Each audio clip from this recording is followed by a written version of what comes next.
This concludes all of the comments. Thank you all for your participation in the comments. We'll now have a final opportunity for any of you to submit proxies in order for them to be counted. So I'll pause and wait for a moment for you to do that.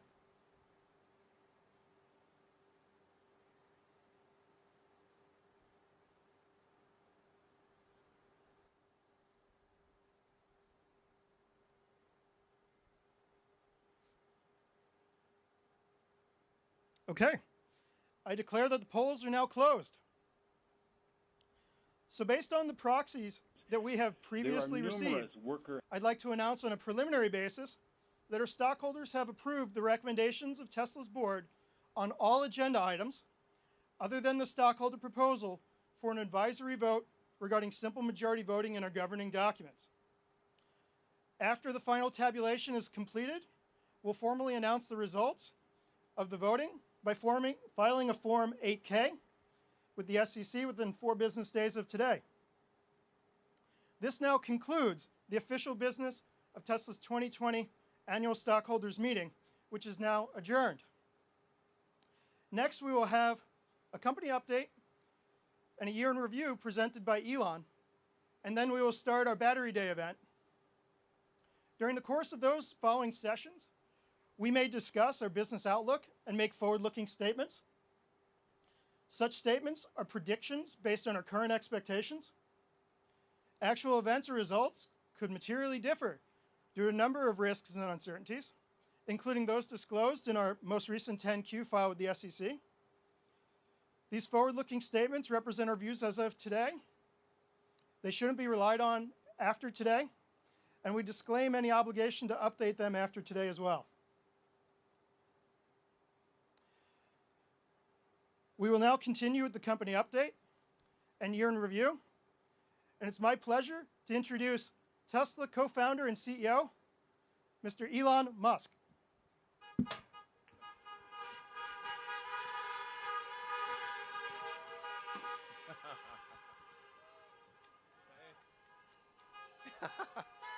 Hey everyone. Well, I mean, this is definitely a new approach. We got the Tesla drive-in movie theater, basically. It's good to see everyone.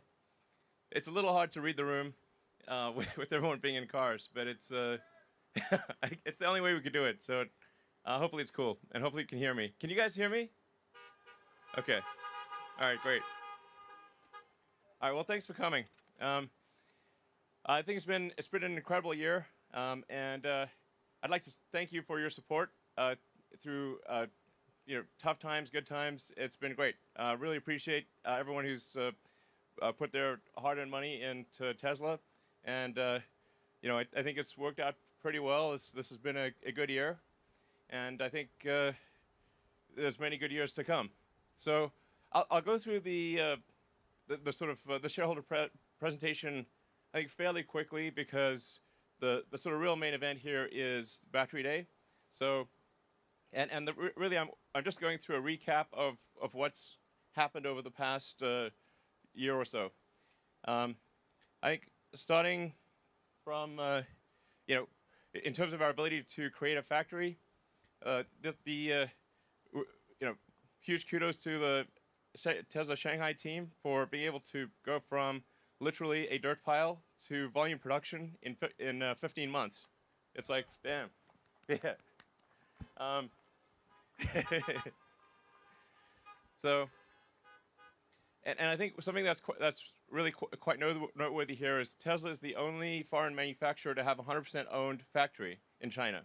So this is often not well understood or not appreciated, but to have the only 100% owned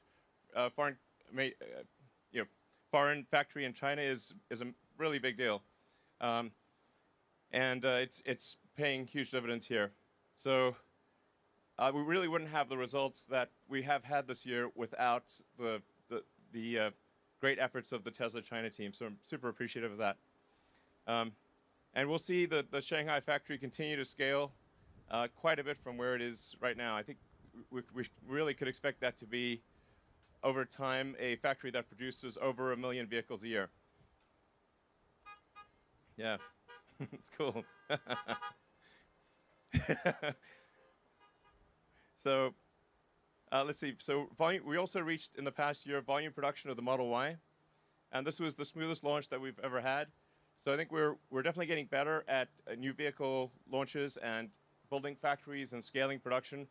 As you've heard me say before, it's the hardest thing is scaling production, especially of a new technology. It's insanely difficult. Making a prototype is relatively easy, and if I think like what is the real achievement of Tesla in sort of car company terms, it's like it wasn't making sort of exciting prototypes. It was that Tesla was really the first company in about a century in the U.S., the first U.S. company in the U.S. to reach volume production and be sustainably profitable. Like the crazy thing is this has really not happened in 100 years. That's the actual super hard part. And we now have 4 vehicles in volume production, S3 XY. So also the toughest joke I think maybe ever. It was a very difficult joke to make. So we also introduced the lowest cost solar in the U.S. It's only $1.49 a watt, and we really just simplified the whole value chain. So reduced sales and advertising, got rid of a bunch of unnecessary costs, and really are just relying upon the fact that it's just the lowest cost, most efficient solar in the U.S., providing both retrofit and the solar glass roof, which I think is a really great product, a hard product to make work, but it will be a major product line in the future. And we also got 4 consecutive quarters of GAAP profitability, which was very difficult. Yeah. So, and certainly a testament to the hard work of people at Tesla. I mean, to do this in extremely difficult times against a wide range of adverse circumstances was insanely hard, but we got it done. So, and I think the future is looking like I think very promising from sort of an annual profitability standpoint.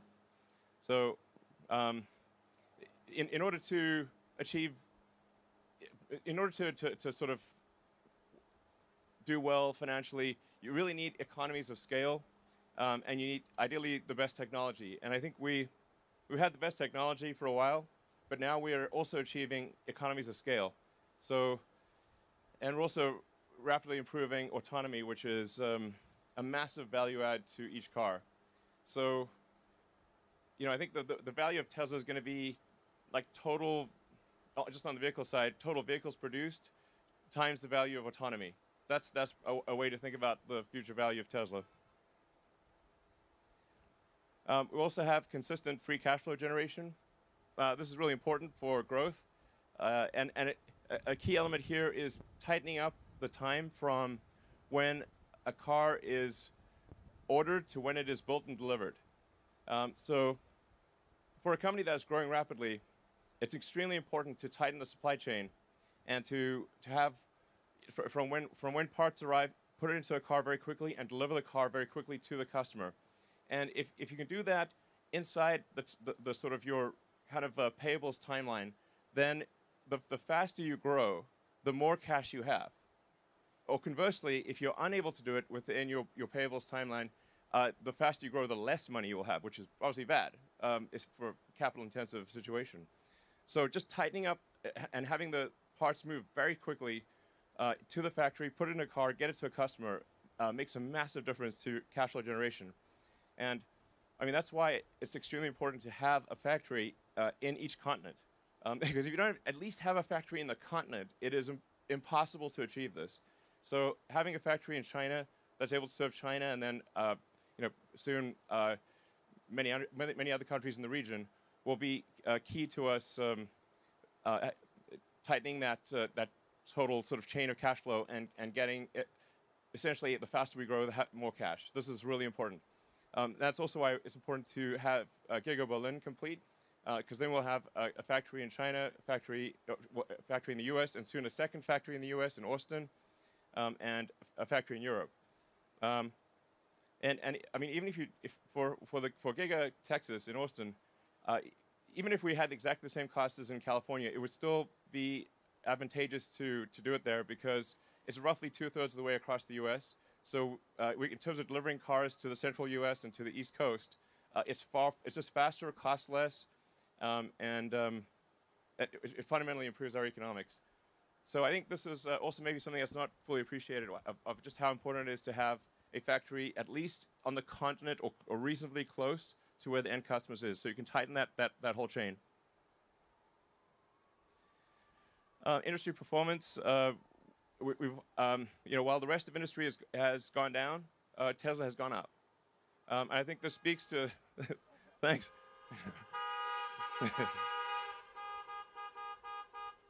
And so I'd like to thank all the customers for taking a chance on Tesla and buying our product, and really hope you're enjoying it.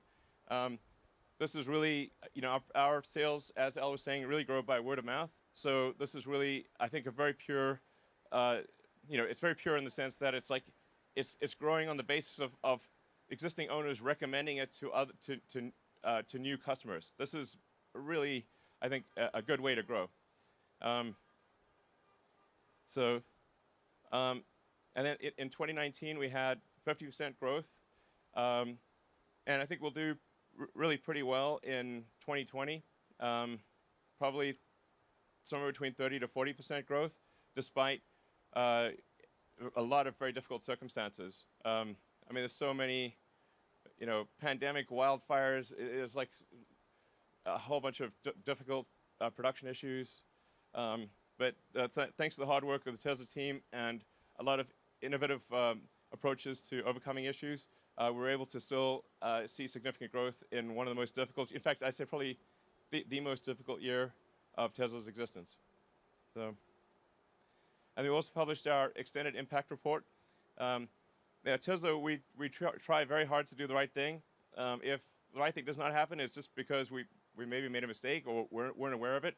But we always try to do the right thing to the best of our ability, and then we published the extended impact report to show, just a sort of a self-examination of, okay, what are we doing right, what are we doing wrong, what can we do better in the future.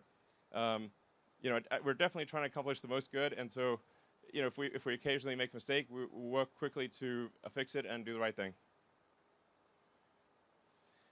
So. It's worth looking at like the average life cycle emissions in the U.S.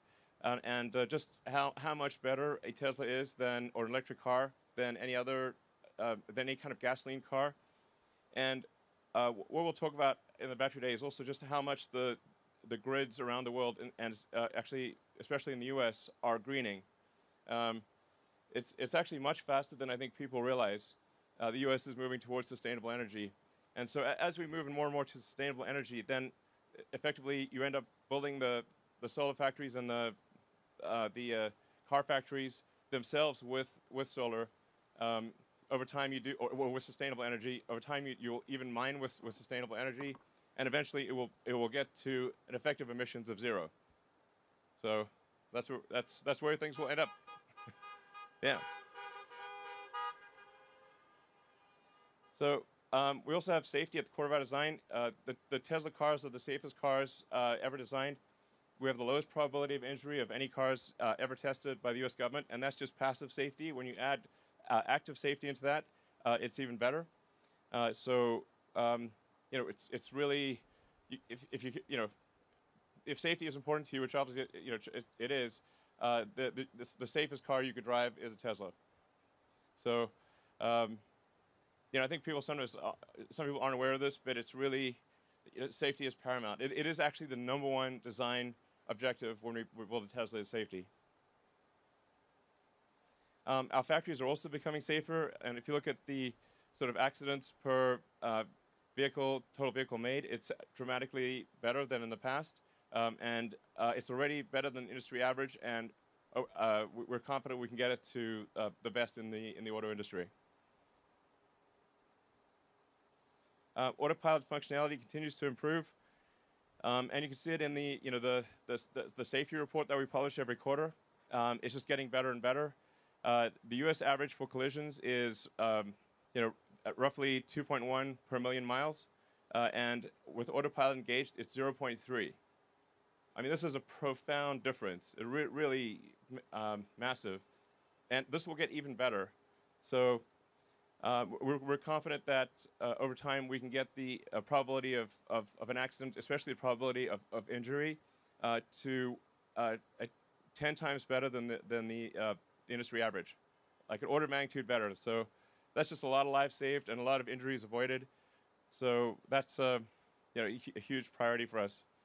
On the Autopilot front, I think it's kind of hard for people to judge the progress of Autopilot. Like I'm driving. I as a matter of course, I've always done this. I drive the bleeding edge alpha build of Autopilot, and so I sort of have insight into what is going on. Previously, about a couple of years ago, we were kind of stuck in a local maximum. So we're improving, but like the improvements kind of started tailing off and just not getting where they needed to be. I call this sort of getting trapped in a local maximum. And so we had to do a fundamental rewrite of the entire Autopilot software stack, and all of the labeling software as well. So we're now labeling in 3D video. So this is hugely different from previously where we were labeling essentially a bunch of single images from the 8 cameras, and they would be labeled at different times by different people. And some of the labels, you literally can't tell what it is you're labeling. So it basically made it sort of in some cases impossible to label, and the labels had a lot of errors. Now, with our new labeling tools, we label it in video. So we actually label entire video segments, and the system, so you get basically a surround video thing to label, and with the surround video and with time. So it's now taking all cameras simultaneously, and looking at how the images change over time and labeling that, and then the sophistication of the neural nets in the car and the overall logic in the car has improved dramatically. I think we'll hopefully release a private beta of Autopilot, or the full self-driving version of Autopilot, in I think a month or so, and then people will really understand just the magnitude of the change. It's profound. So yeah. Anyway, so you'll see it's just like a hell of a step change. But because we had to rewrite everything, labeling software, the entire code base, it took us quite a while, and the sort of new I call it like 4D in the sense that it's 3 dimensions plus time. It's just taken us a while to rewrite everything, and so you'll see what it's like. It's amazing. Yeah, it's just clearly going to work. Tesla core competencies, we've got engineering, obviously. But also manufacturing. I think manufacturing is underappreciated in general, and the difficulty of designing the machine that makes the machine is vastly harder than the machine itself. So, the designing, like making a Model 3 or Model Y or a Cybertruck prototype is really quite trivial compared to designing the factory that makes it. Especially if it's new technology and you want to use new manufacturing methods, it's just at least 10 to 100 times harder to do the factory than the prototype.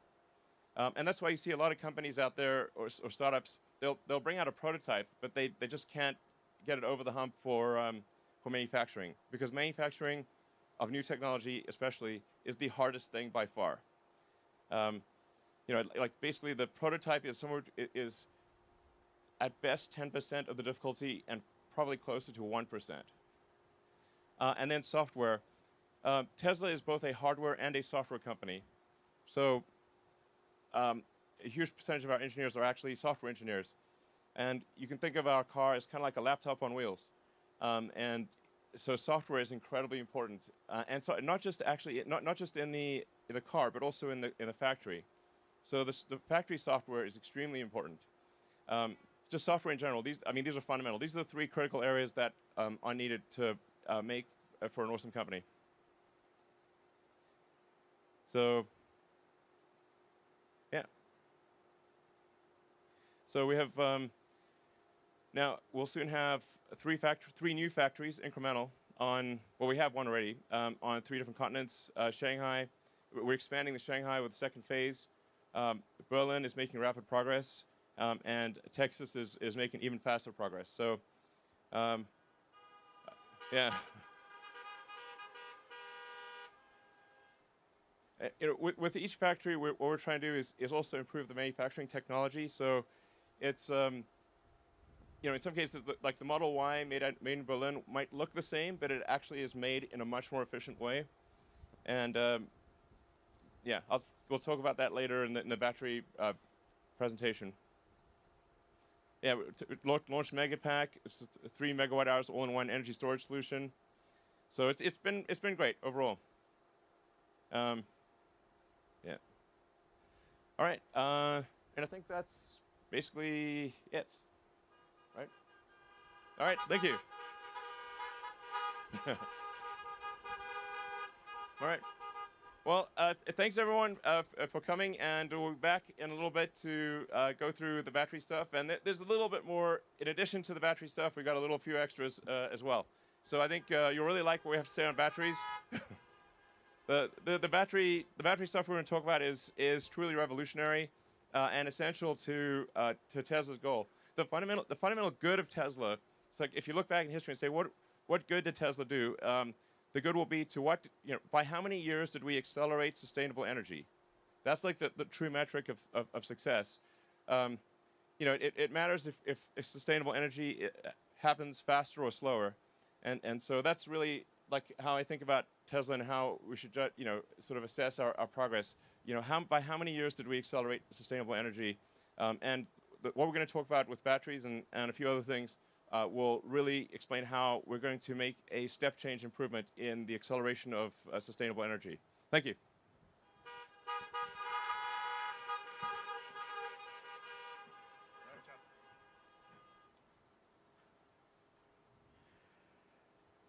Hi folks, that was great. We're going to take a short break before we begin the Battery Day event.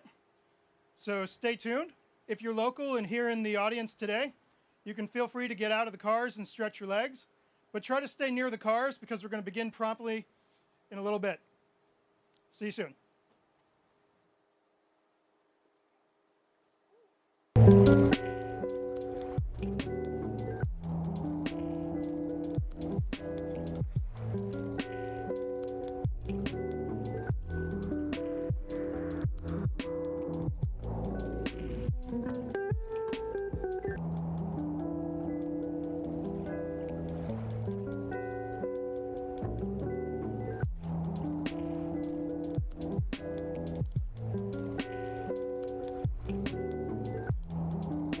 Well, that was eventful. So there's going to be a quick break. We'll see what happens next for the actual starting of Battery Day. For those of you that don't know me, my name's Jose. I have this financial YouTube channel here, and thanks for tuning in.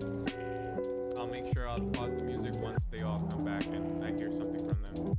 And if you haven't done so already, please make sure that you guys subscribe. It helps the channel out a lot. Thank you.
So I'm putting up the actual stock price after hours, according to MarketWatch, at 4 p.m. when the market closed. It actually closed at 424. So after hours is already up $10.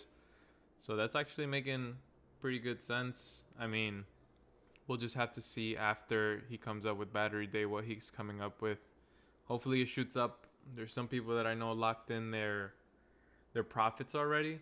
So, I mean, there's only one way to find out. It's maybe today, tomorrow. I'm hoping for more, obviously. As it moves up, we all want more, right? What do you guys think? Are you guys shorting this stock? I don't think anybody's shorting the stock here, right? Like, that would be kind of crazy.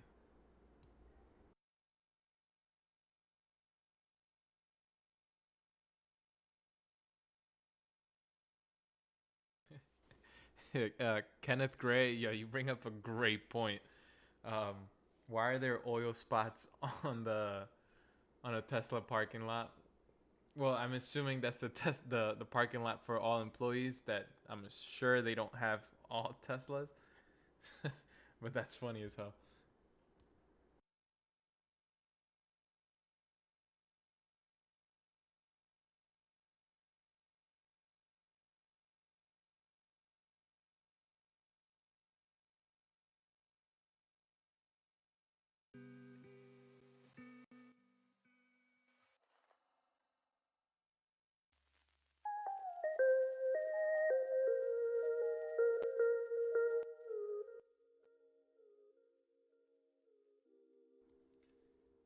I'm also long on Tesla.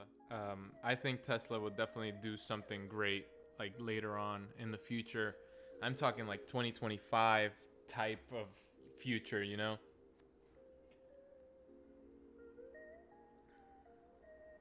Elon fights alien robots at night. That's why that's the robot's oil blood. Nice.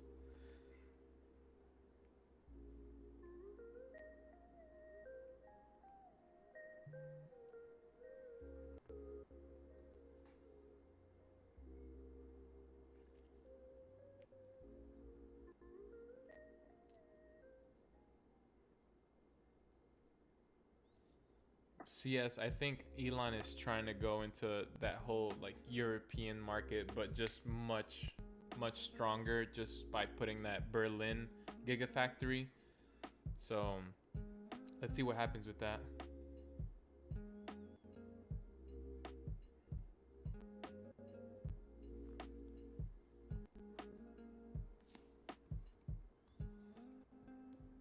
Is anybody here investing in NIO by any chance?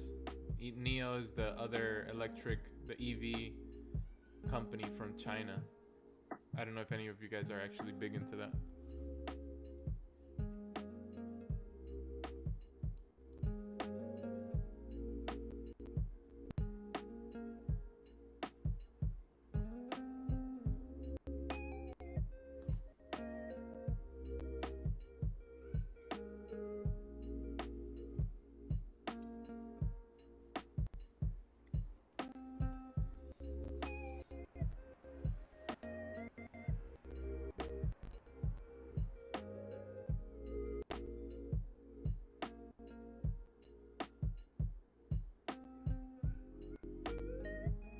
Nice, Jamie. NIO's, it's one of those like iffy ones just because they're in another country and stuff. But I think hopefully, you know, that could be the main competition for Tesla. Because obviously Nikola at this point, I don't know what the hell is going to happen with them, but we'll see. Richard, you bought Nikola? I mean, I guess it's like one of my friends says, it's a little tricky situation. I mean, they went through fraud and now their CEO resigns. Now it's like, what do you do, right? Do you invest in them and then hope that they can get something out of that that GM partnership? It's a little tough. It's a little tough right there. The people aren't socially distancing. No, they're mingling in there, man. But they have their masks. I'm sure they have their masks, right?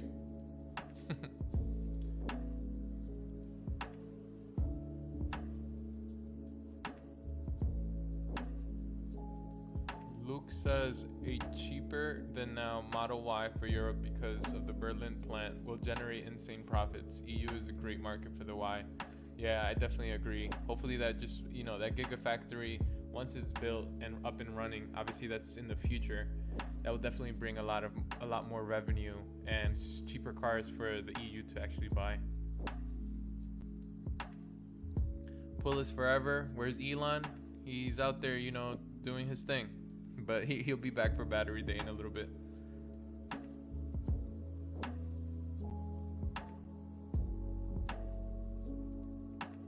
Yeah, I agree with Neo's cars. They're actually, I don't know if you guys know, but it took them like 6 months to... Oh wait, we got something on the screen. Let's see what this is.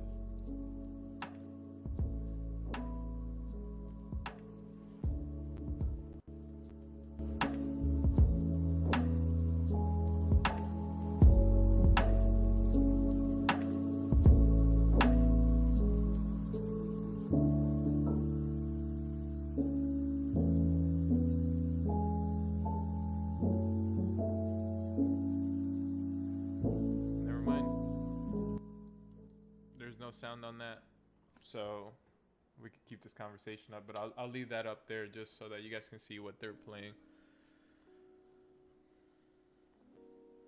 Lauren, what about Lee? High-end electric SUVs. I've actually haven't seen that. Oh, we're back in action. I'll talk to you guys in a little bit. Sure. Thanks, Elon. Oh, hi. I'm Drew Baglino, SVP of Powertrain and Energy Engineering at Tesla, and I'm incredibly excited to talk about what we've been doing with batteries here at Tesla. Great. So let's see. You got the clicker? Yeah, I've got the clicker. Yeah. Okay. Let's I'll take it at first, perhaps. Sure. So obviously the issues we're facing are very serious. You know, with climate change, and we're experiencing these issues on a day-to-day basis. It's incredibly important we accelerate the advent of sustainable energy. Time really matters. This presentation is about accelerating the time to sustainable energy. So the past 5 years were the hottest on record. We have what looks like a wall for CO2 ppm. It's obviously, you know, this time is not like the past. It's really important that we take action. Running this climate experiment is insane. So, especially when it's just a transitory one anyway. Yes. We're going to run out of these fossil fuels. Let's just move to the future and not run this experiment any longer. Yeah. Talk a bit louder. You got it. Okay. So anyway, there is a lot of good news though. What a lot of people may not be aware that wind and solar comprise 75% of new electricity capacity in the U.S. this year. So this is a really major. So the grid is going sustainable very, very quickly. Now it's also worth noting that the length of time that power plants last is on the order of 25 years. So even if 100% of energy generation was sustainable, it would still take 25 years to convert the grid. And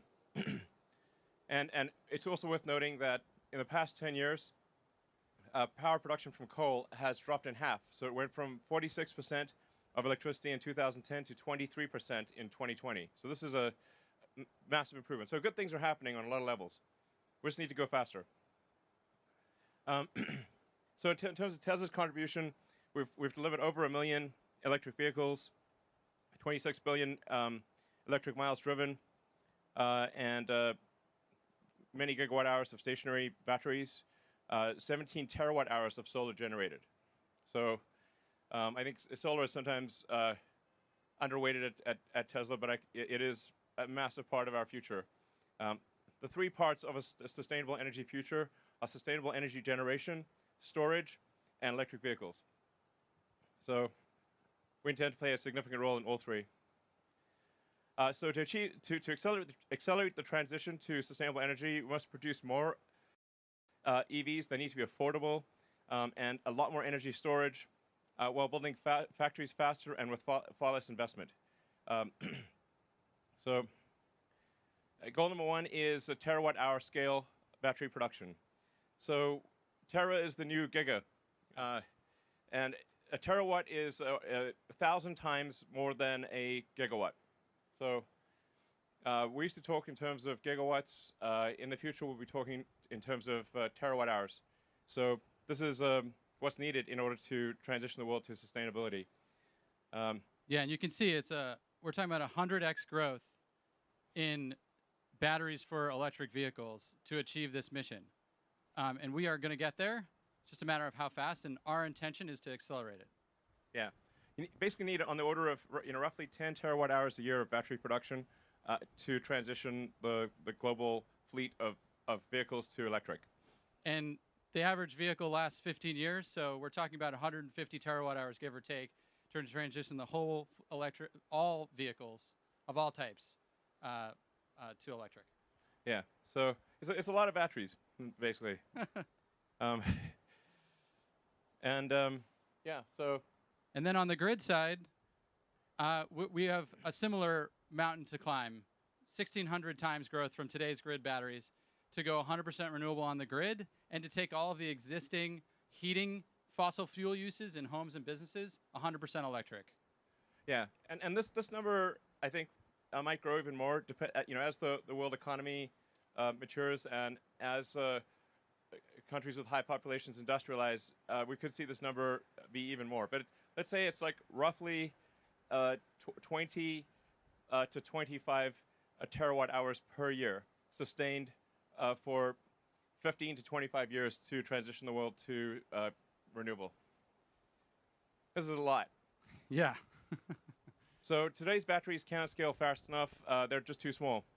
For Giga Nevada, 150 gigawatt hours per year is like what we probably expect to make out of there. But this is really pretty small in the grand scheme of things. That's only 0.15 terawatt hours. And it costs too much. So we would need 135 fully built out Nevada gigafactories to achieve 20 terawatt hours a year. It's not scalable enough of a solution. We need a dramatic rethink of the cell manufacturing system to scale as fast as we can and should. Yeah, and I think we should view this as more than just a question of money. Money is sort of like an ethereal thing, but it's really the amount of effort. You have a certain amount of effort, in terms of people and machines, and depending on how efficient that effort is, for a given amount of effort, you want the most amount of batteries. So it's not just a question of like, well, if we had $2 trillion, tomorrow you could make this. It's not that easy. You actually need to organize a massive number of people, build a lot of machines, build the machines that make the machines. And so it's incredibly important to have that effort yield the most number of batteries. So, and then goal 2, obviously, we need to make more affordable cars. I think one of the things that troubles me the most is that we don't yet have a truly affordable car, and that is something that we will make in the future. But in order to do that, we've got to get the cost of batteries down. We've got to and we've got to be better at manufacturing, and we need to do something about this curve. The curve of the cost per kilowatt hour of batteries is not improving fast enough. So we've given this a lot of thought over many years to say, okay, how can we radically improve the cost per kilowatt hour curve? It's been somewhat flattening out, actually, in recent years. So early growth was promising, but you can see we're kind of plateauing. Yeah. So that's what's motivating us to rethink how cells are produced and designed. Yeah, exactly. And EV market share is growing, but EVs, still aren't accessible to all. And you can see, as Drew was saying, it's like starting to flatten out a little bit because the rate of improvement of the affordability of cars is just not fast enough. So that's why we got Battery Day. Yeah. To make the best cars in the world, we design vehicles and factories from the ground up. Next. Yeah. And now we do this for batteries as well. Yeah. It's weird, the slides don't show up quite right. What shows up on the screen is not quite what shows up there. Anyway. Oh, okay. It's different. Yeah, I think it's because that's, yeah. No, that one's current, supposed to be current. Anyway. So let's get started.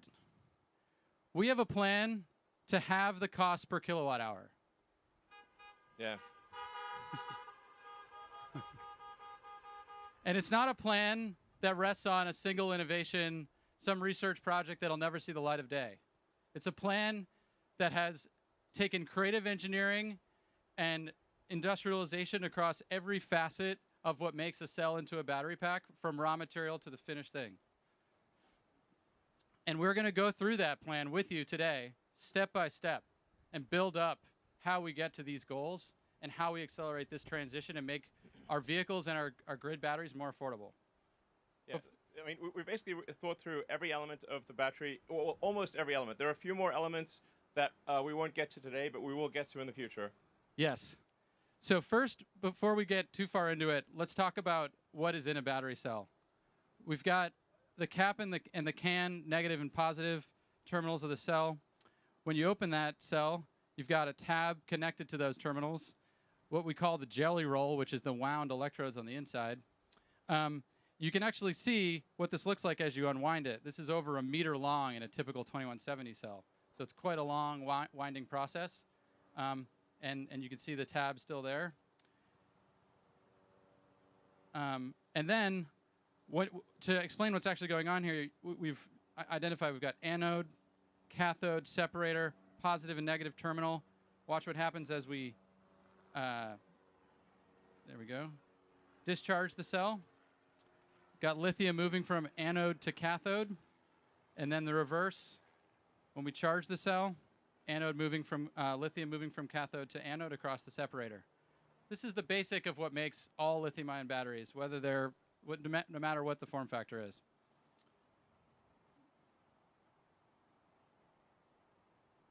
And when we look at what's happened to date, at least in our products, we've moved from the 18650 form factor to the 2170 form factor through great collaboration with our partners, Panasonic, new partners like LG and CATL, and probably others in the future.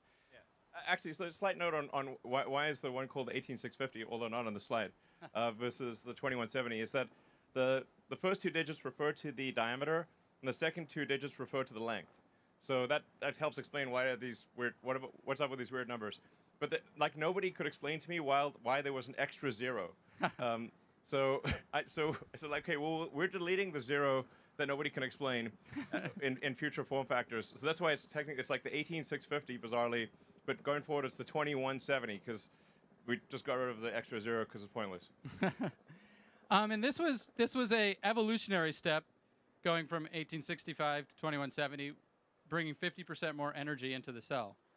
But when we look to the ideal cell design, if we were to do it ourselves, we need to go beyond just what we're looking at us in front of us and study the full spectrum of options.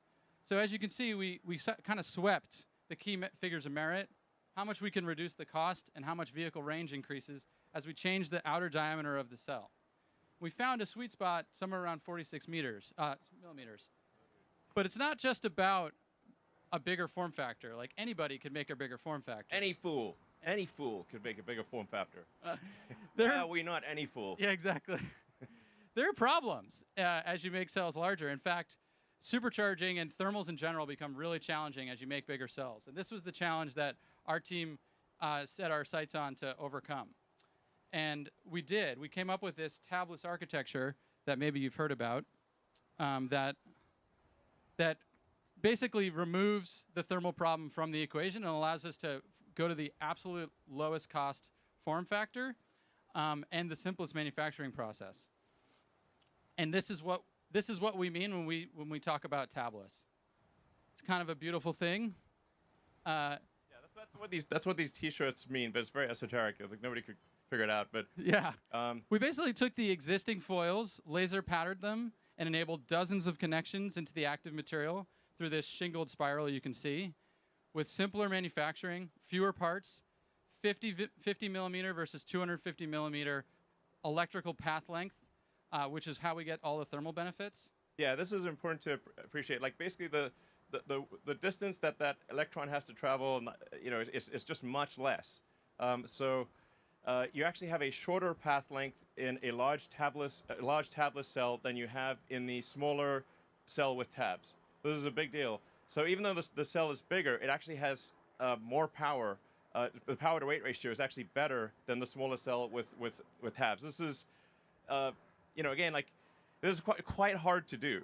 So it's, you know, nobody's done it before. And it really took a tremendous amount of effort within Tesla engineering to figure out how do we make a freaking tabless cell and have it actually work and then connect that to the top cap. And it's there's a whole bunch of things that we're, you know, keeping a little secret sauce here that we're not telling everything. But sometimes what's elegant and simple is still hard, and it took us a lot of trials, but we're happy where we ended up. Yeah, I mean, everything's simple in recollection. You know, after you simple, everything, it's hard until it's discovered, and then it's simple. So anyway, but there's a lot of really cool things going on that enable tabless, and it's really, you know, due to a really great engineering team. Drew and the rest of the team have done amazing work in achieving this tabless construction. And it sounds, I think it may sort of sound a bit silly to some people, but this is like, if for people that really know cells, this is a massive breakthrough. For cylindricals to be able to get rid of the tabs dramatically simplifies winding and coating. Yeah. And has an awesome thermal and performance benefit. Yeah, that's just to elaborate on that a bit. It's like when the cell is going through the system, it has to keep stopping where all the tabs are. Yes. So you can't do continuous motion production if you have tabs. You have to keep stopping, and then there's a rate at which you can start and stop and accelerate again, and it really slows down the rate of production. And then sometimes you get the tabs wrong, and you also lose a little bit of active area. It's really a huge pain in the ass to have tabs from a production standpoint. Yes. And so when we put it all together and go to our new 80 millimeter length, 4680, we call this new cell design, we get 5 times the energy with 6 times the power and enable 16% range increase, just form factor alone. Yeah, so when these, yeah, it's pretty great. And just to clarify, that when we see these plus 16% or whatever the percentage range increases, these are the amounts due just to that particular innovation. Yes. So we'll list a whole bunch of innovations, and then when you add them up, you get a total improvement in energy density and cost. But these numbers are what refer to just this thing. Yeah, and I want to stress, this is not just a concept or a rendering. We are starting to ramp up manufacturing of these cells at our pilot 10 gigawatt hour production facility just around the corner. Yeah. So, yeah. It's a video of some of what's going on in the plant.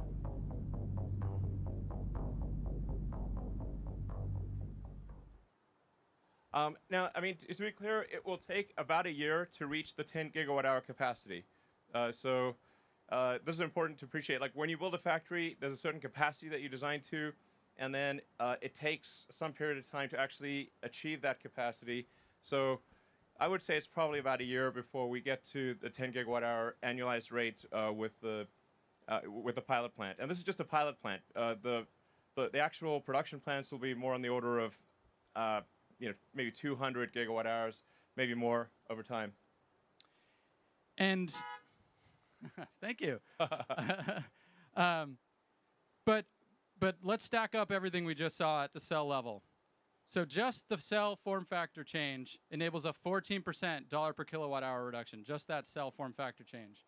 And now that you've been teased on this factory, we're going to go on and walk step by step through that factory and discuss a series of innovations there.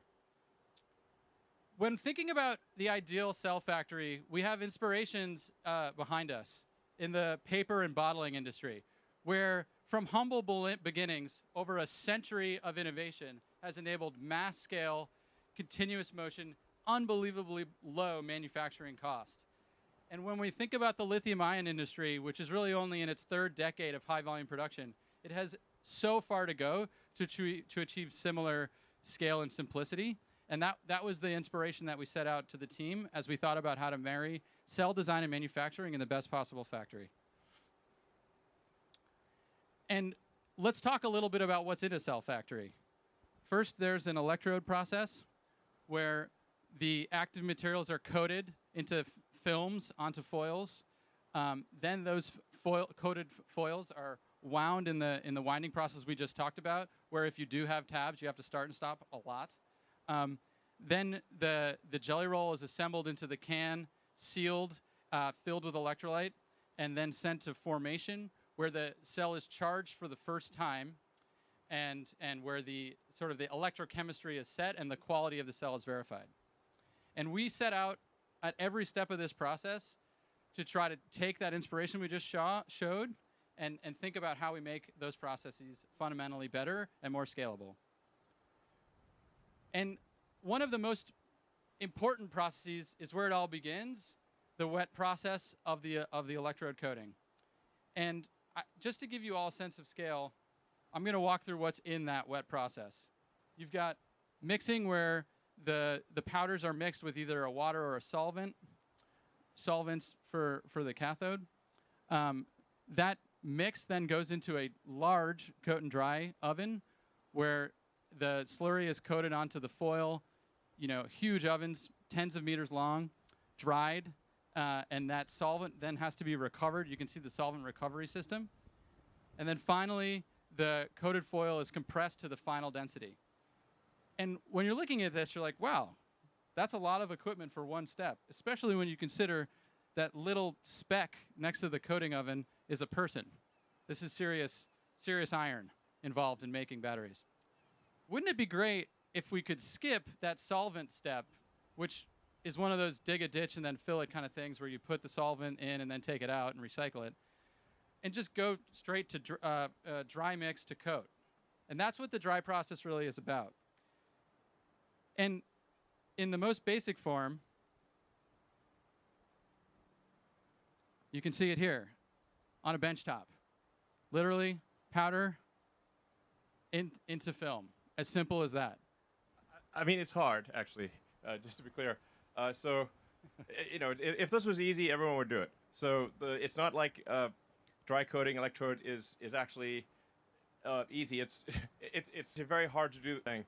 And it's worth noting, like, it's certainly a good company and everything, but the dry coating they had was like, it's like sort of concept. Since the acquisition, we've actually revved the machine that does the dry coating 4 times. So we're in revision 4 post-acquisition of the machine, and there's still a lot of work to do.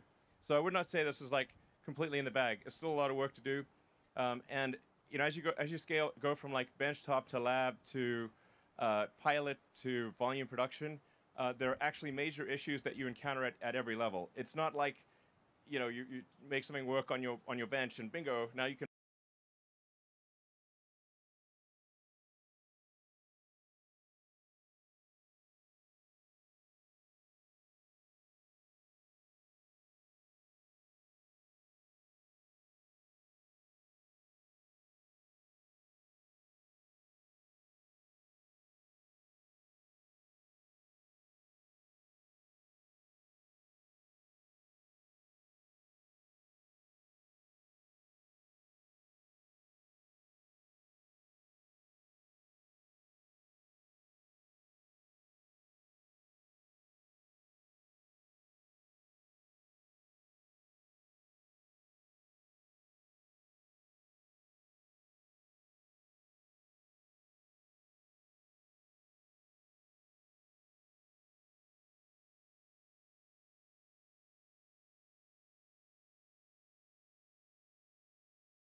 little bit about assembly, which is next.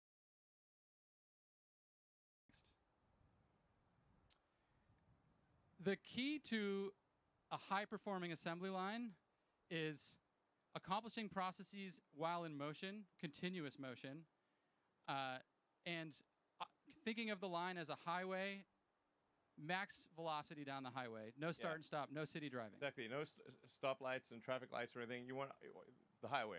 I want the highway. Yeah. And together with our internal design team that makes this equipment and designs this equipment, we coupled thinking about how to make the best cell with thinking about how to make the best equipment so that we could accomplish the fastest parts per minute rates on all of these tools.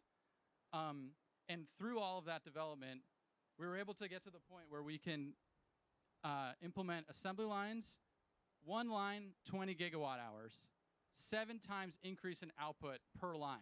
And when you're thinking about scalability and pure effort, having one line be 7x the capability is just effort multiplying.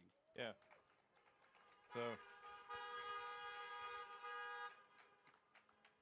Yeah, you can sort of think about like the sort of the fundamental physics of a factory or something. Like, I think it's actually quite a lot like the rocket equation, where you've got basically in the rocket equation you've got your exhaust velocity and then the log of the start to end masses. So it's basically saying, you know, how fast are things going and what percentage of the factory volume is doing useful work. And conveyance does not count as useful work. So only the value-added steps. Yeah, if you break the factory down into cubic meter sections, and say, or smaller, it could be like 1 liter sections, and say, is a majority of this volume doing useful work? You would be astounded at how bad most factories are. They're like maybe 2 or 3%, including our factory in Fremont. So I think it is possible to get to at least 10 times that volumetric efficiency. So more like 30% ish, maybe more. And be 10x better, which means the factory can be 10 times smaller. And then the other thing is how fast are things going through the factory? It's like speed and density. The faster you go, like if a factory that's moving at say twice the speed of another factory is equivalent to 2 factories basically. And the company that will be successful is the company that with 1 factory can accomplish what other companies take 2 or 3 or 4 factories to do. So this is what we're trying to do here is say, okay, how do we, with 1 factory, achieve what maybe 5 or even 10 factories would normally be required to achieve? And the vertical integration with the machine design teams at Groman and Hybar and others allows us to really accomplish that because we don't have all these edge conditions between one piece of equipment and another. We can design the entire machine to be one machine and remove all of these unnecessary steps. Yeah, I mean, basically Tesla is aiming to be the best at manufacturing of any company on Earth. This is the thing that's actually most important in the long run. I think, just from a company standpoint and from basically achieving sustainability as fast as possible. But I think also for long-term competitiveness, eventually every car company will have long-range electric cars. Eventually every company will have autonomy. I think, but not every company will be great at manufacturing. Tesla will be absolutely head and shoulders above anyone else in manufacturing. That is our goal.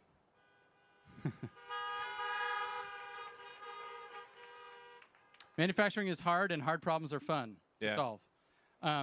Okay, now let's talk about formation. In a typical cell factory, formation represents 25% of the investment. And what is formation? It's charging and discharging cells and verifying the quality of the cell. Turns out we've charged and discharged billions and billions of cells in our vehicles, so we know a thing or two about that. The typical formation setup is you charge and discharge each cell individually. In our car, we charge thousands of cells at once.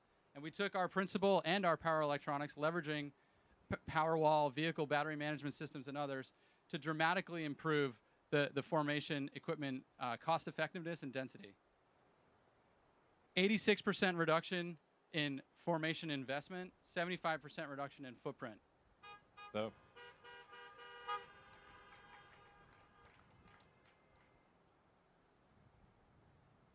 You want to take this one? Sure. So essentially what this translates to, based on what we know today, is about a 75% reduction in the investment per kilowatt hour or gigawatt hour. It's just basically 4 times better than the current state of the art to the best of our knowledge. And I think there's probably room to improve even beyond that. Definitely. Definitely, yeah. So we're able to, from a volume standpoint, actually get what, in a smaller form factor than Giga Nevada, we were able to get many times the cell output. So you can see, like, basically we can get a terawatt hour in less space than it took to make a gigawatt hour. 150 gigawatt hours. So this is pretty profound. You know, it's like I would actually not have thought this was possible several years ago. That we could actually get to terawatt hour scale in less space than what we currently envision for doing 150 gigawatt hours. Yes, simpler accelerates terawatt hour scale, and that's what we need to do to accelerate our mission. And you know, as Elon said, we're going to try to even improve on this as we push towards our goals, which are. Yeah. So this is just for. This is just talking about Tesla internal cell production. As I tweeted out earlier, we will continue to use our cell suppliers, Panasonic and LG and CATL. And so this is 100 gigawatt hours supplemental to what we buy from suppliers. Yeah, essentially, this does like reduce our weighted average cost of a cell because but it allows us to make a lot more cars and a lot more stationary storage. And then long term, we're expecting to make on the order of 3,000 gigawatt hours or 3 terawatt hours per year. I think I think we've got a good chance of achieving this actually before 2030, but I'm highly confident that we could do it by 2030. When you look at the size of that factory on the previous page, it really shows how enabling all of these advancements are in achieving a 3 terawatt hour goal by 2030.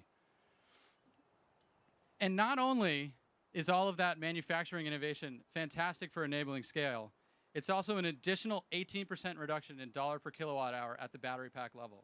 But wait, there's more. But wait, there's more. Yeah. So we have a manufacturing system. We've got a cell design. What are the active materials we're going to put in that cell design? Let's talk about the anode first. Let's talk about silicon. Why is silicon awesome?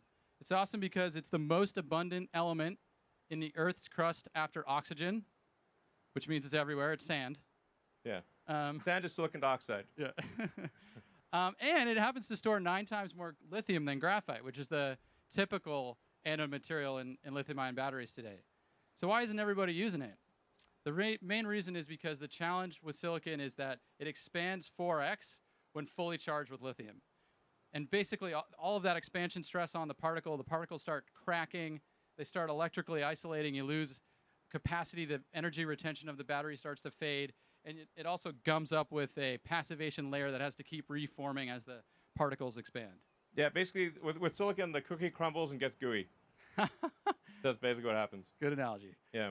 And current approaches to solve this, which exist, I mean, we have silicon in the cars that you're all in right now, are involved highly engineered, expensive materials in the scheme of things. Now, they're still great, and they enable some of the benefits of silicon. They just don't enable all of it, and they're not scalable enough.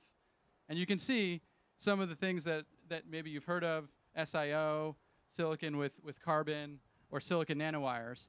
I mean, that's kind of the space right now. What we're proposing is a step change in capability and a step change in cost. And what that really is to just go to the raw metallurgical silicon itself. Don't engineer the base metal.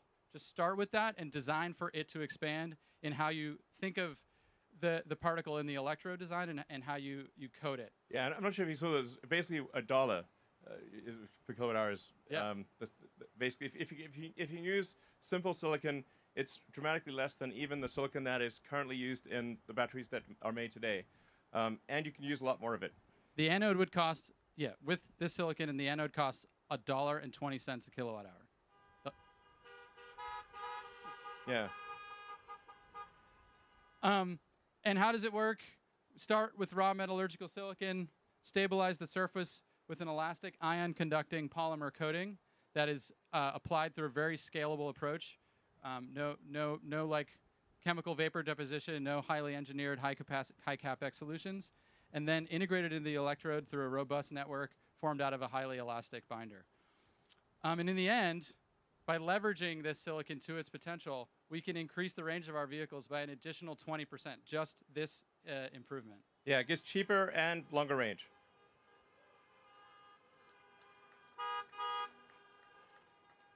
Yeah, and when we take that anode cost reduction, we're looking at another 5% dollar per kilowatt hour reduction at the battery pack level.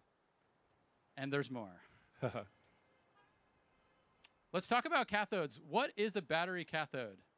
Cathodes are like bookshelves where the metal, you know, the nickel, the cobalt, the manganese, or aluminum is like the shelf, and the lithium is the book. And really, what sets apart these different metals is how many books of lithium they can fit on the shelves and how sturdy the shelves are. Cobalt is a... Yeah, sorry, I was just going to say, like, it's tough to exactly figure out what the right analogy is to explain cathode and anode, but a bookshelf is probably a pretty good one, in the sense that you need a stable structure to contain the ions. So you want a structure that does not crumble or get gooey, or basically that holds its shape in both the cathode and the anode. As you're moving these ions back and forth, it needs to retain its structure.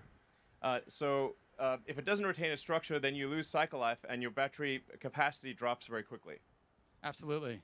Yeah, I totally agree. And I think people are always talking about, like, oh, what's the cathode going to be? Is it NCA or whatever? You know, the thing to consider is just fundamentally what the nickel, the metals are capable of, and that's what we have on the chart here. Dollar per kilowatt hour cathode of just the metal, using just LME, you know, London Metal Exchange prices, versus the energy density of just the cathode. And you can see nickel is the cheapest and the highest energy density, and that's why increasing nickel is a goal of ours and really everybody's in the battery industry. But one of the reasons why cobalt is even used at all is because it is a very stable bookshelf. And the challenge with going to pure nickel is stabilizing that bookshelf with only nickel. And that's what we've been working on with our high nickel cathode development, which has zero cobalt in it. Leveraging novel coatings and dopants, we can get a 15% reduction in cathode dollar per kilowatt hour. Yeah. It's a big deal. But it's not just about nickel. You want to? Yeah, sure. So in order to scale, we really need to make sure that we're not constrained by total nickel availability. I actually spoke with the CEOs of the biggest mining companies in the world and said, please make more nickel. It's very important. And so I think they are going to make more nickel. But there's also, I think we need to have a kind of a three-tiered approach to batteries. So starting with iron, that's kind of like a medium range, and then nickel manganese as sort of a medium plus, intermediate, and then a high nickel for long-range applications like Cybertruck and the semi. Because something like a semi-truck, it's extremely important to have high energy density in order to get long range. So, and just to give sort of iron a bit more time, like although if you look at the watt-hours per kilogram at the cathode level of iron, it looks like nickel's twice as good. But when you fully considered at the pack level, everything else taken into account, nickel is about maybe 50 or 60% better than iron. So iron is a little better than it would seem when you look at it at the pack level fully considered. It's not as good as nickel. Nickel is like 50 to 60% better, but it's actually pretty good. And so, good for stationary storage and for medium range applications where energy density is not paramount. And then, like I said, for intermediate, it's kind of a nickel manganese. And it's relatively straightforward to do a cathode that's 2/3 nickel, 1/3 manganese, which would then allow us to make 50% more cell volume with the same amount of nickel. And with very little energy trade-off. I mean, yeah. Just enough to have you still want to use 100% nickel for something like a semi-truck, but really not much of a sacrifice at all. Yeah. And, beyond the metals, because a lot of people spend time talking about the metals, actually the cathode process itself is a big target. 35% of the cathode dollar per kilowatt hour is just in transferring it into its final form. And so we see that as a big target, and we decided to take that on. Here's a view of the traditional cathode process. Effectively, if you start at the left and you have the metal from the mine, the first thing that happens is the metal from the mine is changed into an intermediate thing called a metal sulfate, because that's just happened to be what chemists wanted a long time ago. And then when you're making the cathode, you have to take this intermediate thing called metal sulfate, add chemicals, add a whole bunch of water, a whole bunch of stuff happens in the middle, and at the end, you get that little bit of cathode and a whole bunch of wastewater and byproducts. Yeah, it's insanely complicated. If you look at the total, like if you're just like, you know, it's a small world journey of I am a nickel atom. What happens to me? And it's crazy. Like you're going around the world 3 times. There's like the moral equivalent of like digging the ditch, filling the ditch, and digging the ditch again. It's total madness, basically. And these things just grew up as they're just kind of like legacy things that it's like how it was done before. And then they connected the dots, but really didn't think of the whole thing from like a first principle standpoint, saying how do we get from the nickel ore in the ground to the finished nickel product for a battery. And so we've looked at the entire value chain and said, how can we make this as simple as possible? And that's what we're proposing here with our process. As you can see, a whole lot less is going on here. We get rid of the intermediate, metal, water, final product cathode, recirculate the water, no wastewater at all. And when you summarize all of that, it's a 66% reduction in CapEx investment, a 76% reduction in process cost, and 0 wastewater. Much more scalable solution. Yeah.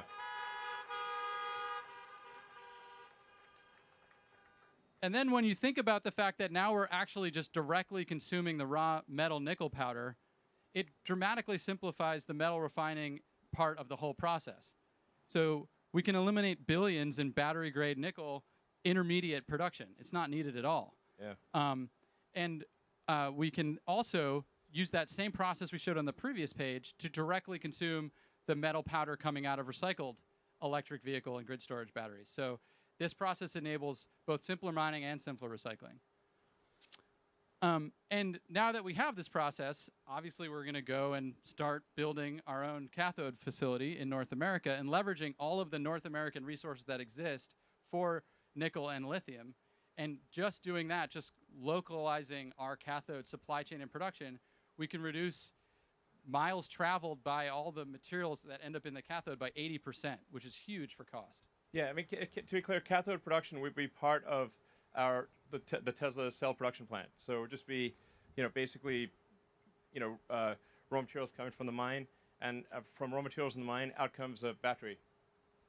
And on that note, the way the lithium ends up in the cell is through the cathode. So then we should obviously on-site lithium conversion as well, which is what we will do using a new process that we're going to pioneer. That's a sulfate-free process again, skip the intermediate. 33% reduction in lithium cost, 100% electric facility co-located with the cathode plant. Yeah. So it's important to note that there is a massive amount of lithium on Earth. Yeah. So lithium is not like oil. There's a massive amount of it pretty much everywhere. In fact, there's enough lithium in the United States to convert the entire United States fleet to electric. Like all the cars in the United States, there's like 300 million or something like that. Every vehicle in the United States can be converted to electric using only lithium that is available in the United States. Discovered today. What we already know exists. People really haven't even been looking. Yeah, people haven't been trying because it's just like widely available. So, but it is important to say, like, okay, what is the smartest way to take the ore and extract the lithium and do so in an environmentally friendly way? And we actually discovered again, looking at a sort of first principles physics standpoint, instead of just the way it's always been done, is we found that we can actually use table salt, sodium chloride, to basically extract the lithium from the ore. Nobody's done this before. To the best of my knowledge, nobody's done this. And it's a sort of, you know, all the elements are reusable. It's a very sustainable way of obtaining lithium. And we actually we actually got rights to a lithium clay deposit in Nevada. Over 10,000 acres. Over 10,000 acres. And then the nature of the mining is actually, I think, also very environmentally sensitive in that we sort of take a chunk of dirt out of the ground, or remove the lithium, and then put the chunk of dirt back where it was. So it will look pretty much the same as before, and it will not look like terrible, and yeah, it'll be nice. Nice. Yeah. So Simply mix clay with salt, put it in water, salt comes out with the lithium, done. I yeah, mean, it's pretty crazy. Yeah. So we're really excited about this, and there really is enough lithium in Nevada alone to electrify the entire U.S. fleet. Yeah, that's true. Actually, just what's in Nevada. That's basically so much damn lithium on Earth. It's crazy. It's one of the most common elements on the planet. And eventually, as we said at the beginning, when we get to this steady state 20 terawatt hours per year of production, we will transfer the entire non-renewable fleet of both power plants, home heating and battery and industry heating, and vehicles to electric. And at that point, we have an awesome resource in those batteries to recycle to make new batteries. So we don't need to do any more mining at that point. And you can see why. Yeah. The difference in the value of the material coming back from the vehicle versus the ground, you'd always go to the vehicle. And we recycle 100% of our vehicle batteries today. And actually, we are starting our pilot full-scale recycling production at Gigafactory Reno next quarter to continue to develop this process as our recycling returns grow. Yeah, I mean, to date it's been done by third parties, but we think we can recycle the batteries more effectively, especially since we know our batteries, we're making the same battery as the thing we're recycling. So whereas like third-party recyclers have to consider batteries of all kinds. Yeah, and just to think about what this actually means, the recycling resource is always 10 or greater years delayed because batteries last a really long time. But eventually, it is the way that all resources will be made available, and that's why we're investing in this recycling facility in Nevada. Yeah. Long-term, new batteries will come from old batteries once the fleet reaches steady state. Right. Okay, so we just talked about scaling cathode and recycling. All of the benefits that you just saw are added to this benefit of a 12% reduction in dollars per kilowatt hour at the battery pack level. Almost at our halve the cost goal, but there's one more section. Take it away, Elon. Great. So there's an architecture that we've been wanting to do at Tesla for a long time, and we finally figured it out. And I think it's the way that all electric cars in the future will ultimately be made. It's the right way to do things. So it starts with having a single piece casting, or a single piece casting for the front body and the rear body. And in order to do this, we commissioned the largest casting machine that has ever been made, and it's currently working just over the road at our Fremont plant. We have it's pretty sweet. Currently making the entire rear section of the car as a single piece, high pressure die cast aluminum.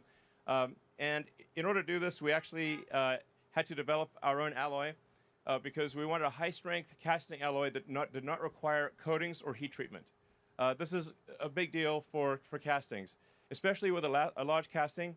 If you heat treat it afterwards, it tends to deform. It kind of does this like potato chip thing. So it's very hard to keep a large casting to have its shape. So in order to achieve this, there was no alloy that existed that could do this. So we developed our own alloy, a special alloy of aluminum that has high strength without heat treat and is very castable. So that's a great achievement of our materials team. In fact, in general, we've got a lot of advanced materials coming for Tesla, new alloys and materials that have never existed before.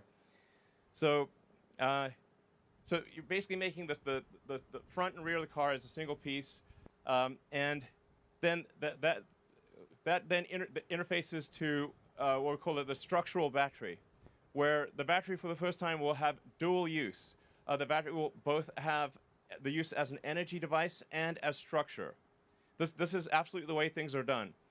In the early days of aircraft, they would carry the fuel tanks as cargo.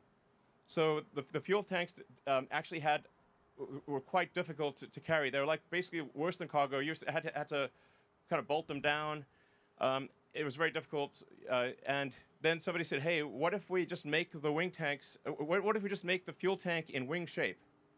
So all modern airplanes, the fuel tank, your wing is just a fuel tank in wing shape. This is absolutely the way to do it. And then the fuel tank serves as dual structure, and it's no longer cargo. It's fundamental to the structure of the aircraft. This was a major breakthrough. We're doing the same for cars. So this is really quite profound. Effectively, the non-cell portion of the battery has negative mass. So we save so much mass in the rest of the vehicle. We save more mass in the rest of the vehicle than the non-cell portion of the battery. So it's like, well, how do you really minimize the mass of a battery? Make it negative. Make the battery non-cell portion of the battery pack negative. It also allows us to pack the cells more densely because we do not have intermediate structure in the battery pack. So instead of having these like supports and stabilizers and stringers and structural elements in the battery, we now have a lot more space in the battery because the pack itself is structural. What we do is essentially, instead of having just a filler that is a flame retardant, which is currently what is in the 3NY battery packs, we have a filler that is a structural adhesive, as well as flame retardant. So it effectively glues the cells to the top and bottom sheet. And this allows you to do shear transfer between the upper and lower sheet. Just like if you have like a Formula One craft or like a racing boat, and you have carbon fiber face sheets and say aluminum honeycomb between them, this gives you incredible stiffness. And it's really the way that any super fast thing works is you create basically a honeycomb sandwich with two face sheets. This is actually even better than what aircraft do, because aircraft do not do this. They can't do this because fuel is liquid. So in our case, the batteries are solid. So we can actually use the steel shell case of the battery to transfer shear from the upper and lower face sheet, which makes for an incredibly stiff structure, even stiffer than a regular car. Yeah. In fact, if this was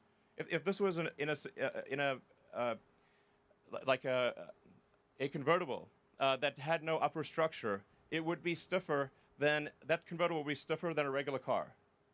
So this is it's just really really major. So it improves the mass efficiency of the battery, and then those castings are also quite important because you want to transfer load into the structural battery pack in a very smooth, continuous way, so you don't put arbitrary point loads into the battery. So you kind of have to, you want to sort of feather the load out from the front and rear into the structural battery. It also allows us to to move the cells closer to the center of the car, because we don't have the in the top one we've got that sort of all the supports and stuff. So the volumetric efficiency of the structural pack is much better than a non-structural pack, and we actually bring the cells closer to the center, and because they're closer to the center, it reduces the probability of a side impact potentially contacting the cells, because it has to go, any kind of side impact has to go further in order to reach the cells. It also improves what's called the polar moment of inertia, which is that you can think of like when there's ice skater, arms out or arms in. Arms in, you rotate faster. So if you can bring things closer to the center, you reduce the polar moment of inertia, and that means the car maneuvers better. It just feels better. You don't know why, but it just feels more agile. So it's really cool. This is really major. Like I said, so 10% mass reduction in the body of the car, 14% range increase, 370 fewer parts. So, I mean, I really think that long term, in any cars that do not take this architecture will not be competitive. And it's not just at the product level a better product, but in the factory, it's a massive simplification. You saw the part removal. It's casting machines. It's the structural battery pack. So we're looking at over 50% reduction in investment per gigawatt hour, 35% reduction in floor space, and we'll continue to improve that as we make the vehicle factory of the future. Yeah, so it's major improvements on all fronts, from the cell all the way to the vehicle.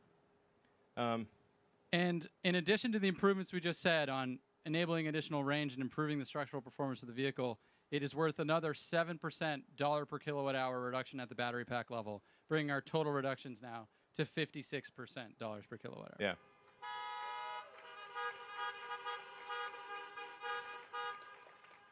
Yeah. All right, so stacking it up, we're not just talking about cost or range. We've got to look at all the facets. So range increase, we're unlocking up to 54% increase in range for our vehicles and energy density for our energy products. 56% reduction in dollars per kilowatt hour at the battery pack level, and a 69% reduction in investment per gigawatt hour, which is the true enabler when we talk back about how do we achieve this scale problem here. Yeah. And yeah, so I think it's pretty nice that investment per gigawatt hour reduction is 69%. I mean, who would have thought? Yeah, just happened to happen out that way. Yeah. I mean, 0.420%, of course. Yeah. So what this enables us to do is achieve a new trajectory in the reduction of cell cost. And now, to be clear, it will take us probably a year to 18 months to start realizing these advantages, and probably to fully realize the advantages, probably it's about 3 years or thereabouts. So, you know, it's not like if we could do this instantly, we would. But it's really, I think what this bodes for, it just really bodes well for the future, and means that the long-term scaling of Tesla and the sustainable energy products that we make will be massively increased. So, you know, what tends to happen as companies get bigger is things tend to slow down. Well, actually, they're going to speed up. And they have to speed up if we're going to accelerate the transition to sustainable energy. Yeah. I mean, long term, we want to try to replace about, at least 1% of the total vehicle fleet on Earth, which is about 2 billion vehicles. So long term, we want to try to make about 20 million vehicles a year.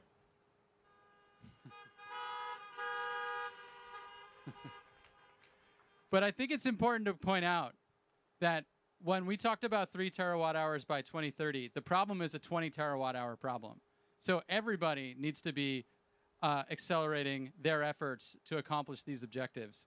Doesn't matter where you are in the value chain, there is a ton to do. You need to rethink from first principles how you do it so that you can scale to meet all of our objectives. Yep. And Elon? Sure. What does this mean?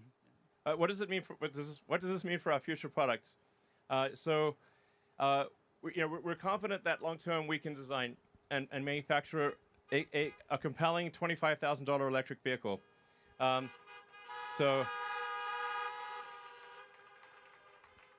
This has always been our dream from the beginning of the company. I even wrote a blog piece about it because our first car was an expensive sports car, and then it was like slightly less expensive sedan, and then finally sort of a mass market premium, but like the Model 3 and Model Y. But it was always our goal to try to make an affordable electric car, and I think probably, like I said, about 3 years from now, we're confident we can make a very compelling $25,000 electric vehicle that's also fully autonomous. And when you think about the $25,000 price point, you have to consider how much less expensive it is to own an electric vehicle. Yeah. So actually, it becomes even more affordable at that $25,000 price point. Yeah. So we have and extreme performance and range. And we should probably talk about the Model S Plaid. What about that?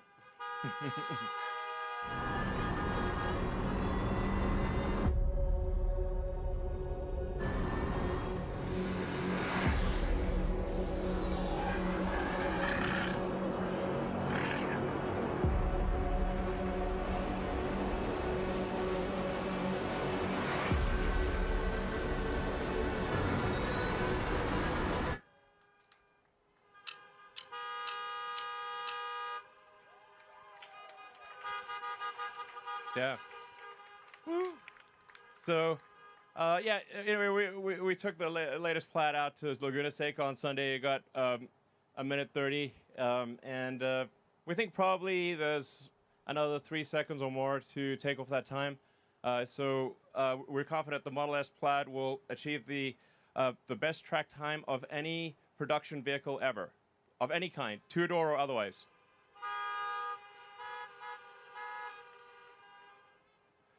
And you can order it now, and it's available basically end of next year. So, and now we'll move to Q&A. Absolutely. So we'll invite a few people on stage. Come on up, team. So this is just a small portion of the team, but it would be great to, show you some more of the team, and when we do Q&A, we can give various people different questions to answer. Sounds great. Actually, I don't know how we're getting the questions. Actually, I don't know either. Is somebody going to read them to him? Okay, well, you could just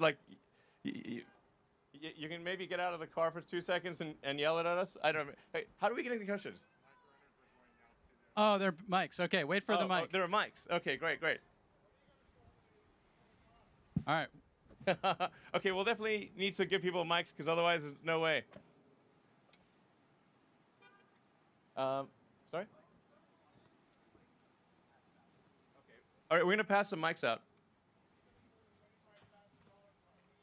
We don't have a name for the $25,000 car yet. It's a great question, though.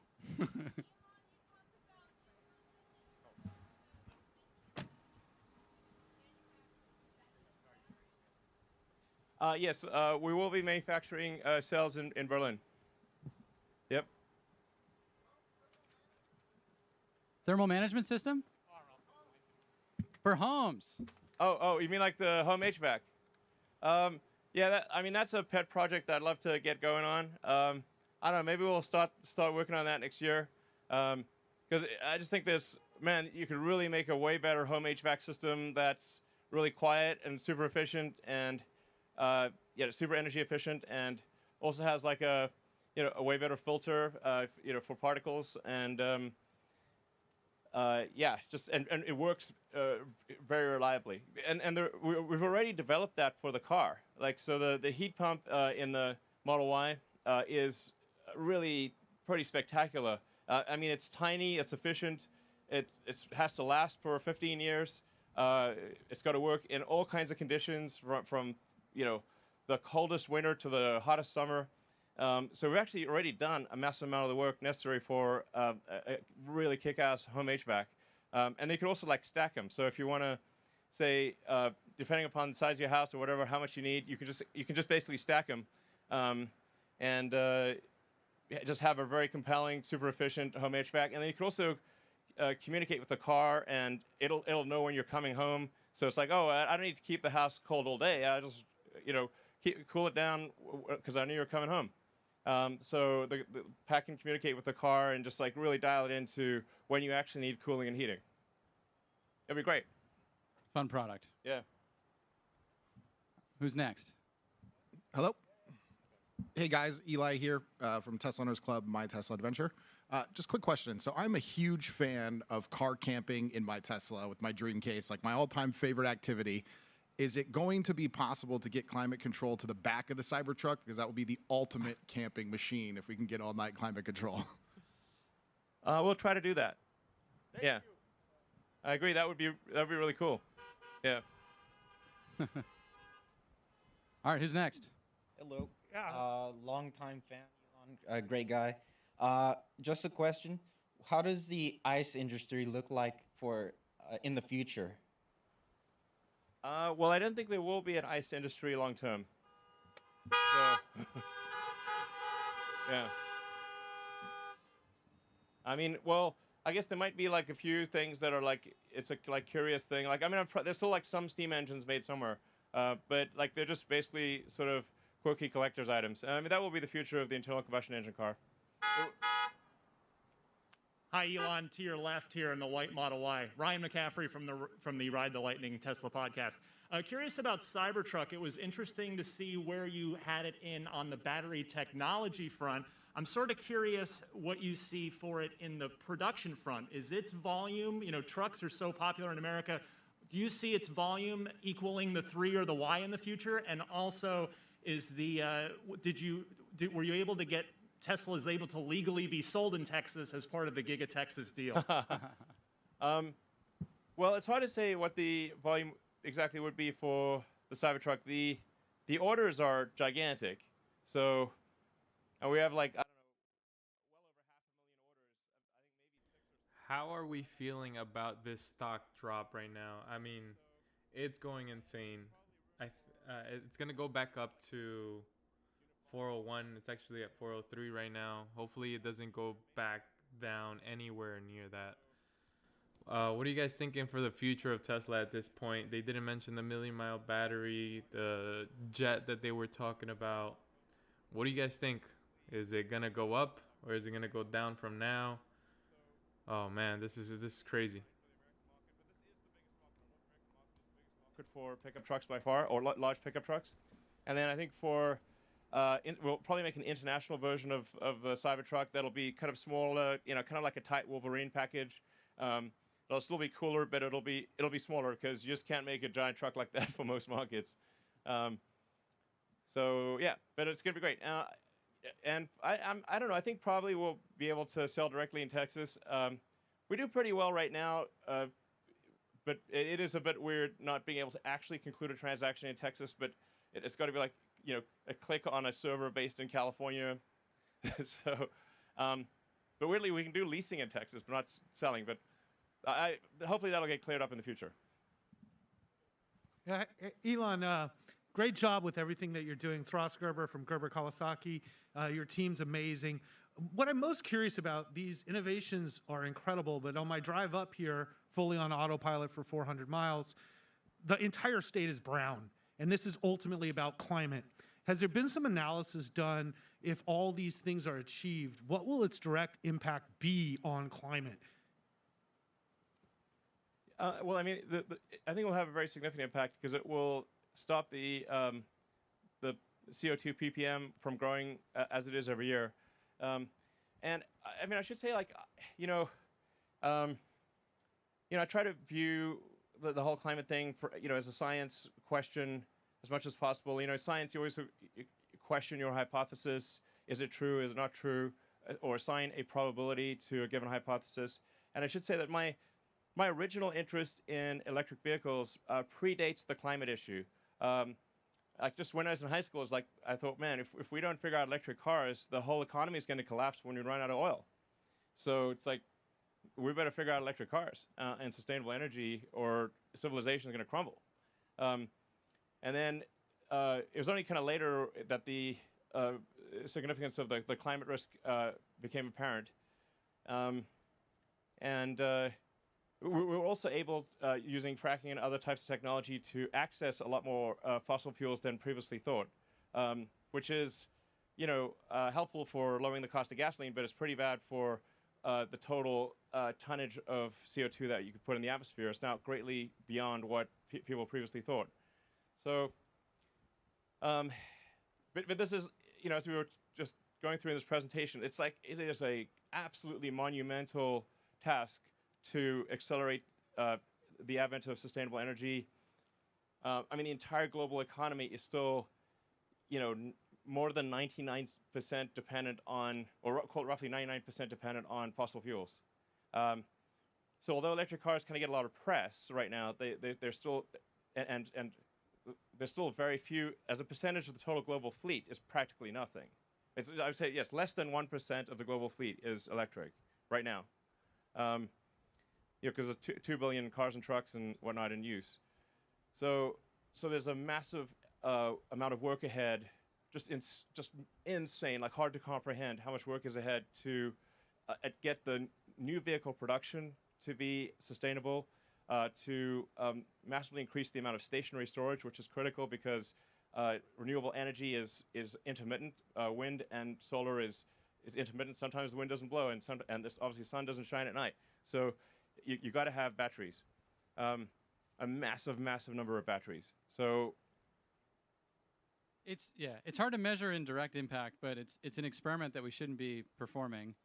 And the sooner we can sort of end the experiment, the sooner we can kind of move on in a fully sustainable way that is actually lower cost. I mean, I think the thing that people haven't fully internalized is once we do get to the 25K car, the ownership cost of that car is incredibly lower than the prior car. And then on the solar side and wind, with the cost of solar and wind coming down and with batteries coming down with them, the actual cost of energy on the grid is going down. So we're sort of moving towards a sustainable, lower cost future. So there's not really a sacrifice. Yeah, that's true. It is a false dichotomy to say that it's either prosperity or sustainability. This is often used, by oil and gas to say like, oh, well, do you want people to lose their jobs? Do you want lower people's standards of living? Do you want to, make all these economic sacrifices, really, in order to have sustainability? And the reality, as Drew was saying, is that a sustainable energy is going to be lower cost, not higher cost, than fossil fuels. Elon, quick question for you, right here in front. First, thanks for having everyone, and as telling a friend, the one company to go work for that's going to have the biggest structural impact over the next 10 years at scale, it's probably Tesla. So kudos to everyone at Tesla for what they've done to this point and going forward. The two questions for you, as you've looked at the auto and the storage markets, I know you've talked about it at kind of 50-50 long term, but it seems like a lot of the battery cost curve achievements that you've presented today really make some of these storage opportunities much more feasible over the next 5 years. And so I guess the first part of the question is, does your calculus upon learning and improving these things change on that 50-50 mix, or is there a role where storage becomes bigger? And then the second part of the question, with all these huge grand visions, who's going to be with Tesla from a corporate perspective accomplishing these things? Obviously, Tesla can't do it alone, but when you look at some of the traditional auto industry or power, et cetera, I don't see a lot of other Teslas. Well, actually, so there's a lot of companies in China that I think are doing great work with electric vehicles and also with stationary storage. Although we don't see that much in the US yet, but I think probably we will in the future. I don't know. I mean, obviously, we're doing everything we can to encourage other companies to move to sustainable transport and also, make stationary storage batteries. We opened up, made our patents freely available. We really try to tell these companies, hey, you really need to do this or you won't exist in the future. But they don't believe it, So, I mean, we've talked until we're blue in the face. What are we supposed to do? But we really are hopeful that other companies will also do what we're doing, and that will make a sustainable future come sooner. From a fundamental market size perspective, while I have you all you guys here, just thank you so much for tuning in. Thank you for bearing with me throughout this whole process and getting this video pulled up for you. Just want to say thank you for that.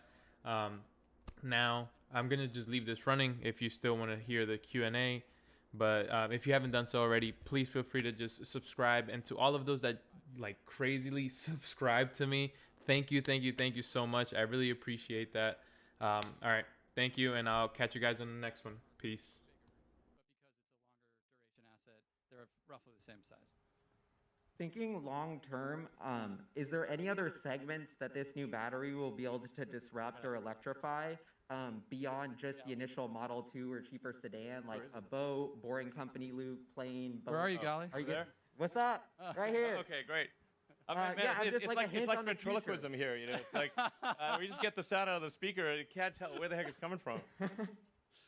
Yeah, any hints, or is the Model 2 such a big deal because it decreases the cost of transportation that is really the disruption? Or should we get hyped that this new cost curve opens up different vehicle categories like a high passenger density bus, boring loop, boat, plane?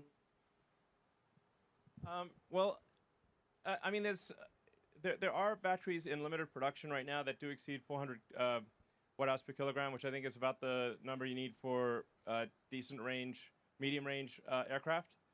And I think our batteries will, over time, start to approach the 400 watt-hours per kilogram range as well. Yeah, I mean, I think over time, we'll see all modes of transport, with the ironic exception of rockets, transition to sustainability, or to electric, basically.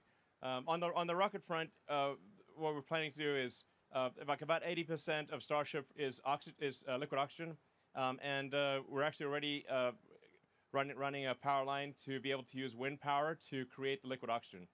So we're making some decent progress on sustainability on the rocket front, but there's just no way to have an electric rocket, and it's important for the future of life and consciousness that we become a multi-planet species. So got to keep doing that. Hi, Elon. Hello. Josh Phillips here, retail investor. I have a question in regards to the lithium and nickel industries and the likely price spikes and shortages of high-grade materials the EV industry is likely to see if they don't act fast to address future supply. Tesla have clearly made the right moves that are necessary, but there's a real worry that the potential supply issues and price spikes will create a drag on the rest of the EV industry and therefore a drag on global EV adoption. What advice would you give to the EV and mining industries to quickly solve this looming hurdles? Because for a sustainable energy future, the spice must flow. Thank you. Yeah, indeed, the spice must flow. The new spice. I don't know. I think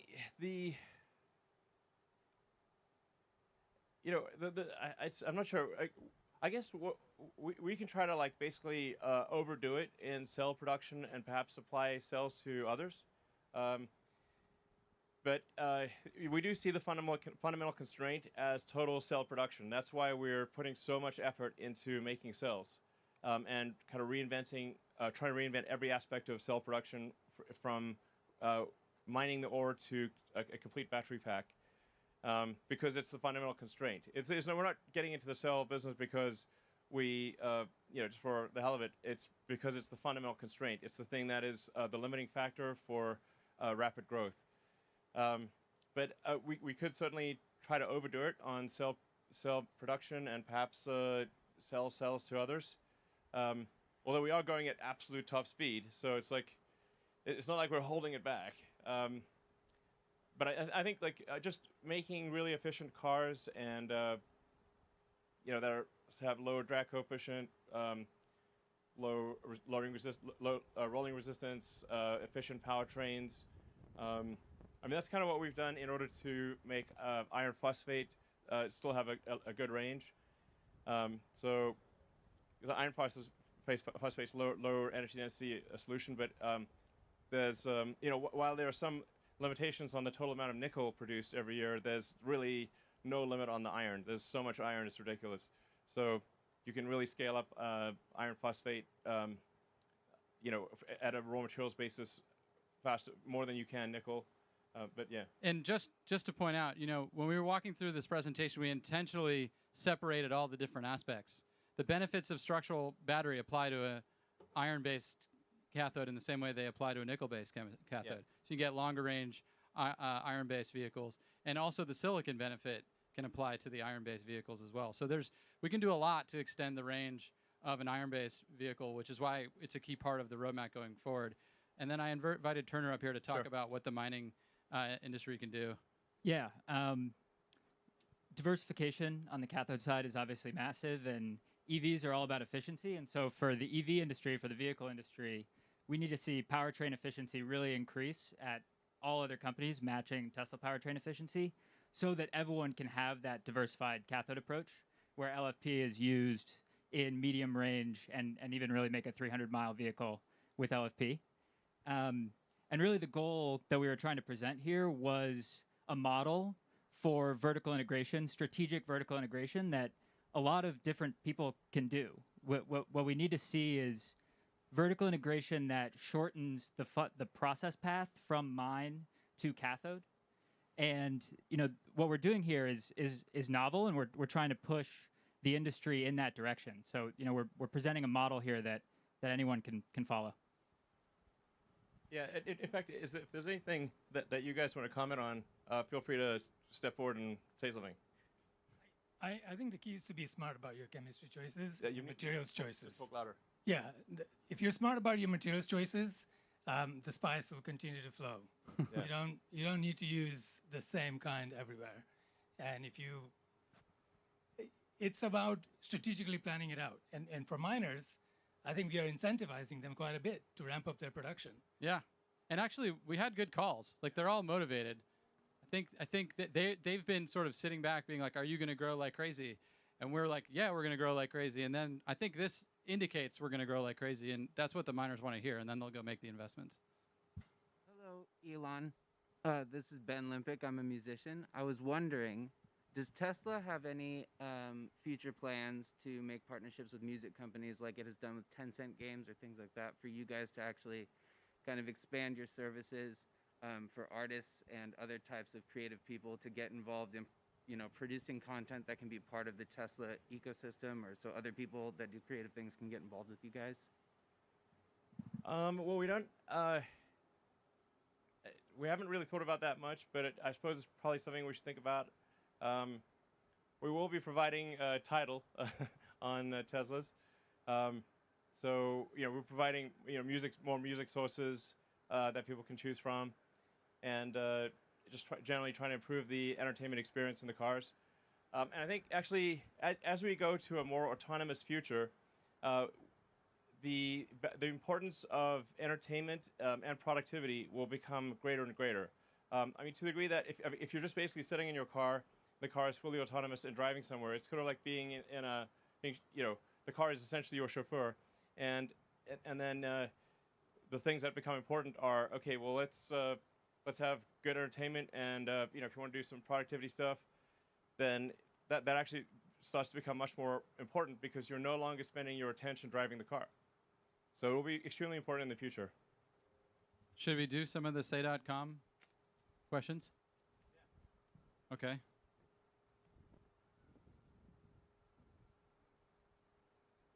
Should we do the second one? Yeah. The first one I think we already answered. Like if we're able to make enough cells, which we'll try to do, or we will supply other companies. It's definitely not an intentional effort to keep the cells to ourselves.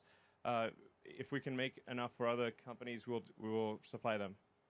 And we're trying to do the right thing for advancing the sustainable energy, whatever that is. So vehicle to grid, we get asked that a lot. I think one of the things that's important to note is the vehicle to grid. It doesn't, unless you have a power cutoff. Like you need to cut off your main supply to the grid. Otherwise, if you lose the power in your house, you'll basically just backflow energy to the grid. So just having a reversal in the power flow does not actually keep the lights on. You need a whole separate system to cut off power to the grid. And I think there's also the case that people really want the freedom to be able to drive and to charge at their house. And it's obviously really problematic if you get to morning and your car, instead of being charged, it discharged into the house, and then you're sort of, okay, now I can either drive or use the battery to power my house. I think it's actually going to be better for people's freedom of action to have a power wall and a car separate, and then it's everything works. And you add that, you basically combine that with solar, either solar retrofit or solar glass roof, and local battery storage. So you basically become your own utility, and then the car is can be charged also with solar.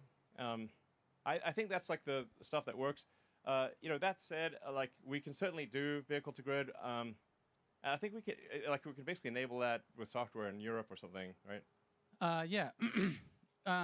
We are future generations of power electronics. We will be able to do this more or less everywhere from a energy market participation perspective. But yeah, from a backing up the house, and it just so happens that the way the North American connectors are on all the cars in North America, it doesn't matter whether it's the Tesla connector or the connector that the other vehicles have, doesn't actually support powering your home. It's unfortunate. So you'd need an additional hardware to do that. But yeah, in the future, all versions of our vehicles will be able to at least do bidirectional power flow for the purposes of energy market participation. But even for that, it's important to remember that your car isn't plugged in 24/7. So it's kind of an unpredictable resource for the grid. It'll have a value, but it's not the same as a stationary battery pack. Yeah, honestly, a vehicle to grid sounds good, but I think actually has a much lower utility than people think.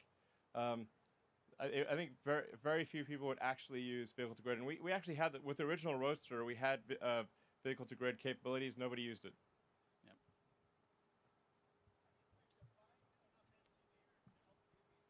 Yep.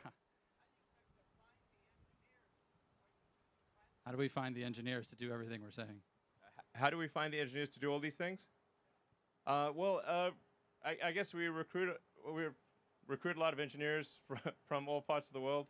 I think Tesla has a good reputation for doing exciting engineering, and that tends to attract a lot of the top engineers in the world, because they know that their efforts at Tesla will really serve the greater good, and we're super hardcore about engineering.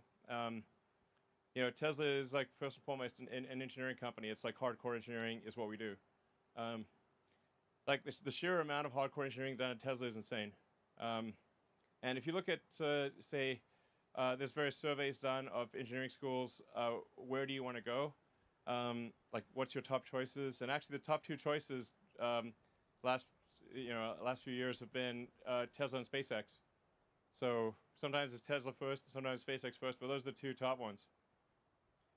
Yeah, I mean, if you are motivated to solve some of these problems, which are the hardest problems in the world to solve, that really fundamentally enable the future we all need, please reach out. Yeah, and help us work on these problems. Absolutely, and like you said, the battle is far from over. Less than 1% of the global automotive fleet has been converted to electric, and even maybe less than 0.1% of stationary storage has been done. So stationary storage has barely begun. Converting the global vehicle fleet to electric has barely begun. So there's still a massive amount of engineering work to be done at Tesla and other companies to accelerate this transition to sustainability. Hey, can you guys hear me? Yeah. This is Jordan from Mark Asset Management. So you've talked about the importance of the factory, and you've mentioned the ground-up design process and a lot of the new things that you're going to be doing or started to do in Shanghai, Berlin, and Austin. Can you just maybe help us understand and quantify like how financially meaningful all of those improvements will be? And then given what you're trying to accomplish as a company, is it fair to assume that the vast majority of improvement will be given back to the customer in the form of lower prices? Yeah, I mean, I think certainly we will try to give back as much as possible to the customers. It's not like, it's not like Tesla's profitability is crazy high. Our average profitability for the last 4 quarters is like maybe 1%. So just to be clear, it's not like, we're minting money. Our valuation makes it seem like we are, but we're not. We do want to try to make the price as competitive as we can without like losing money. And if you lose money, then if you keep losing money, you'll just die. So we have to. This thing called profit is just like we need to bring in more money than we spend, otherwise we're dead. But affordability is key to how we scale, Yeah. right? Like the demand goes nonlinear as you reduce the price of the car. Yeah, it's important to sort of separate the difference between affordability and value for money, or desirability of the product. So, for a lot of people, they want to buy a Tesla, they simply don't have enough money. We could make the car infinitely desirable, but if somebody does not have enough money, they can't buy it. Sometimes, people, kind of forget this. It's like, it's like people have to have enough money to buy the car. And just making a car super desirable but expensive does not mean they can afford it. So it's absolutely critical that we make cars that people can actually afford. Yeah. We should go some of these things. Just scroll down or something. Oh. When do you expect Tesla vehicles to beat ICE vehicles on initial purchase price? I think a way to answer that question is, in the classes of vehicles we sell today, we're already doing that. Yeah, we're already pretty close. And then factoring in total cost of ownership, and the fact that electric vehicles require much less servicing, and are way cheaper to run. When you look at like total cost of ownership, and you can obviously lease a car. So if you just like lease a car or get a loan for a car, you've got your sort of monthly payment, and then your cost for either gasoline or electricity, and your cost of servicing, and the fully considered cost of an electric car is much less than a gasoline car of the same nominal purchase price. I mean, that said, and like maybe on the order of 3 years, when we can do a lower cost car, like a $25,000 car, I think that will be basically on par, maybe slightly better than a comparable gasoline car. So I think maybe it's on the order of 3 years-ish.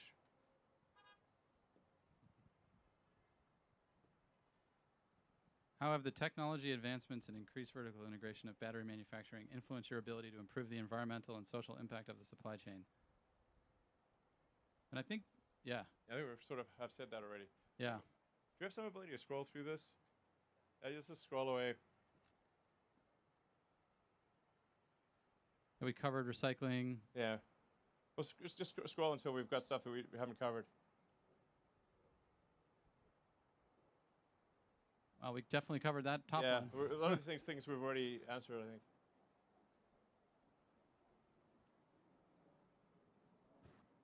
Covered that. That one. I think we literally just answered that. Yeah. Oh, I saw a cathode durability question. Let's go to that one.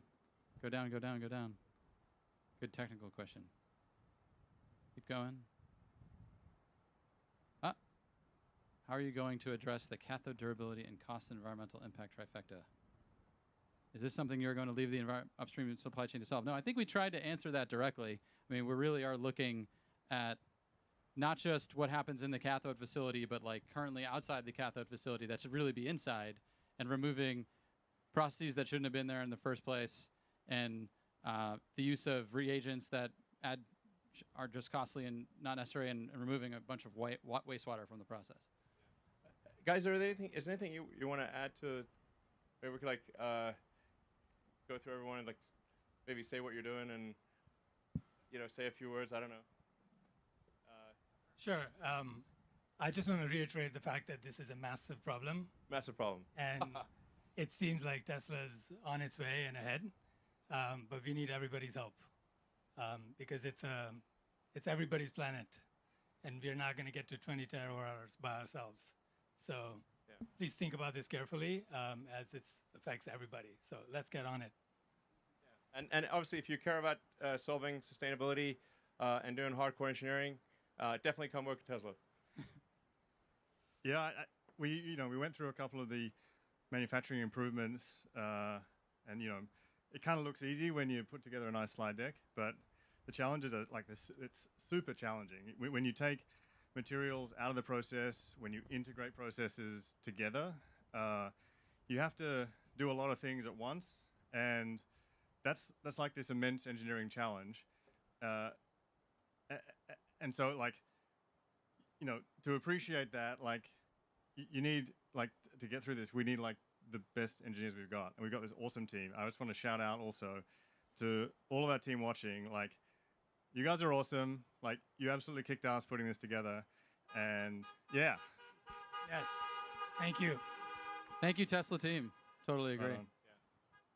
Yeah, that's it. Like, yeah. Okay. Yeah.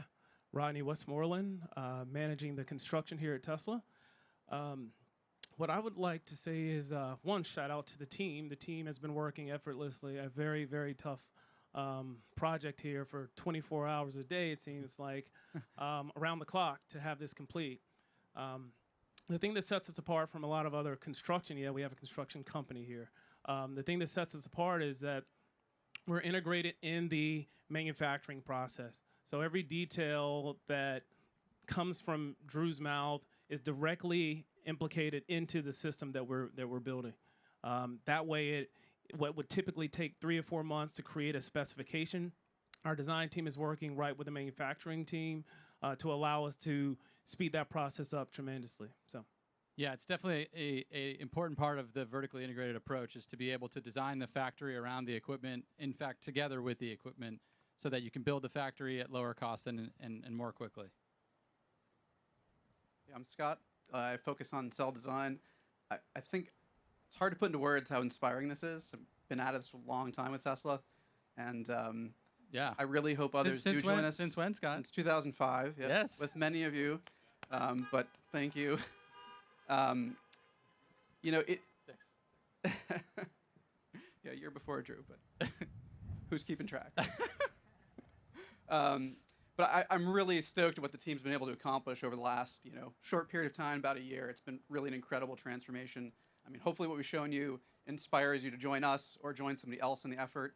And I couldn't think of a greater, more intelligent, more hardworking team to be working on with this problem. Hi, Peter. I lead the manufacturing improvement team. And I guess the point that I would like to make is manufacturing improvements is like the accelerator.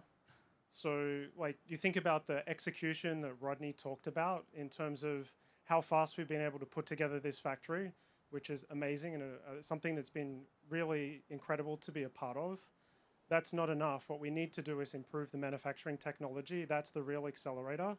And that's what we're really focused on. Elon talks about it all the time, that really going and improving that system is what will enable us to get to the scale and the cost that we need.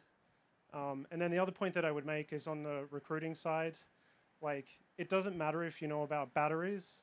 If you come from any industry, you can do something fantastic in the work that we're doing. We talk to people from industries that you wouldn't imagine. Like I talked to a guy who makes golf balls, and he has stuff which is really impactful for what we're doing. So, if you're in any industry and you want to be, impactful here, like come join us. It'd be great. Hi, excuse me. Hi, I'm Tony. I've been working in lithium and cathode materials for almost 23 years now, and this is the most growth I've seen in a company. I've been here a little over a year and a half. We're hiring amazing people that are allowing us to leverage technology that most of the industry is struggling to achieve. So to answer the question, how are we going to do this? We are really advancing the materials manufacturing for cathodes and for lithium beyond what has been accomplished in the previous 20 years. It's exciting. Yeah, my name's Turner. Work closely with the team. I've worked a lot with everyone here, and on the cathode and upstream materials side, it's really important that everyone understand that this growth is coming. This growth is real. We are going to make all of these batteries, and everyone needs to grow with us. The entire supply chain needs to grow with us. And if you have an idea that simplifies anything in the supply chain, come talk to us, come work with us, and let's do it.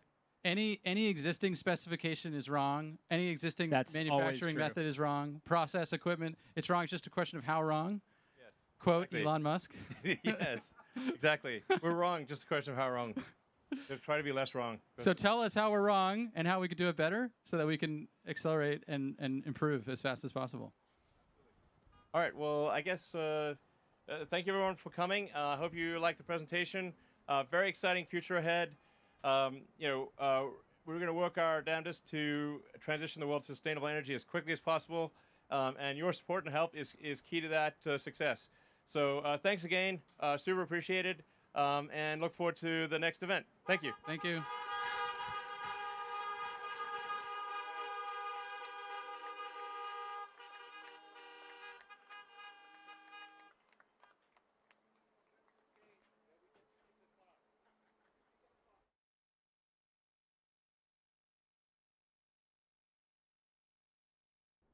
All right, that's it for today. Thank you guys for tuning in. If you haven't already done so, please feel free to go ahead and subscribe.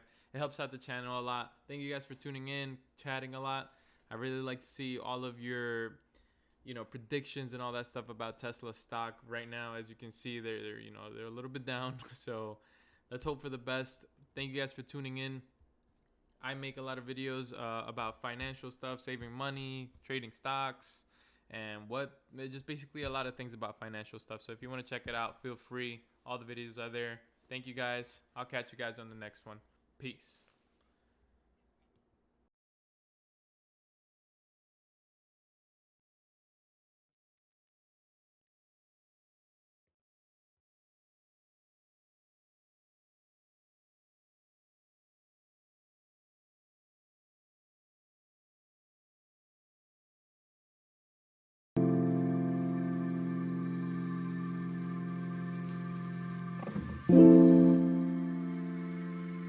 Thank you.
make sure you guys subscribe to the channel if you haven't already done so. Thank you guys for tuning in. I'm gonna leave this chill music. I'm actually gonna keep reviewing that Tesla stock. I see all you guys that lost a lot of money, man. I'm sorry to hear that.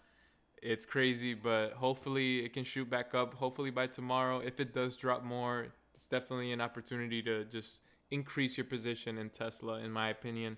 Just remember, I'm just a YouTuber. I don't do this for a living. So thank you guys for tuning in. I'm gonna leave the music. Hope you guys like it. All right, subscribe. Thanks.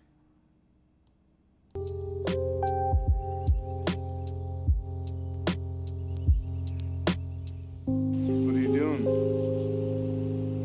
I'm just looking at the world.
not when you hold me. Your beauty weighs on me. This feeling's too good. Hey, listen. Lonely, not when you hold me. Not when you. Not when you hold me. Beauty, lonely. Philo. Not when you hold me. Not when you.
confidently, so you never have to slow down at work.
I just want to ask you one thing. What's that? Is it for the girl?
you.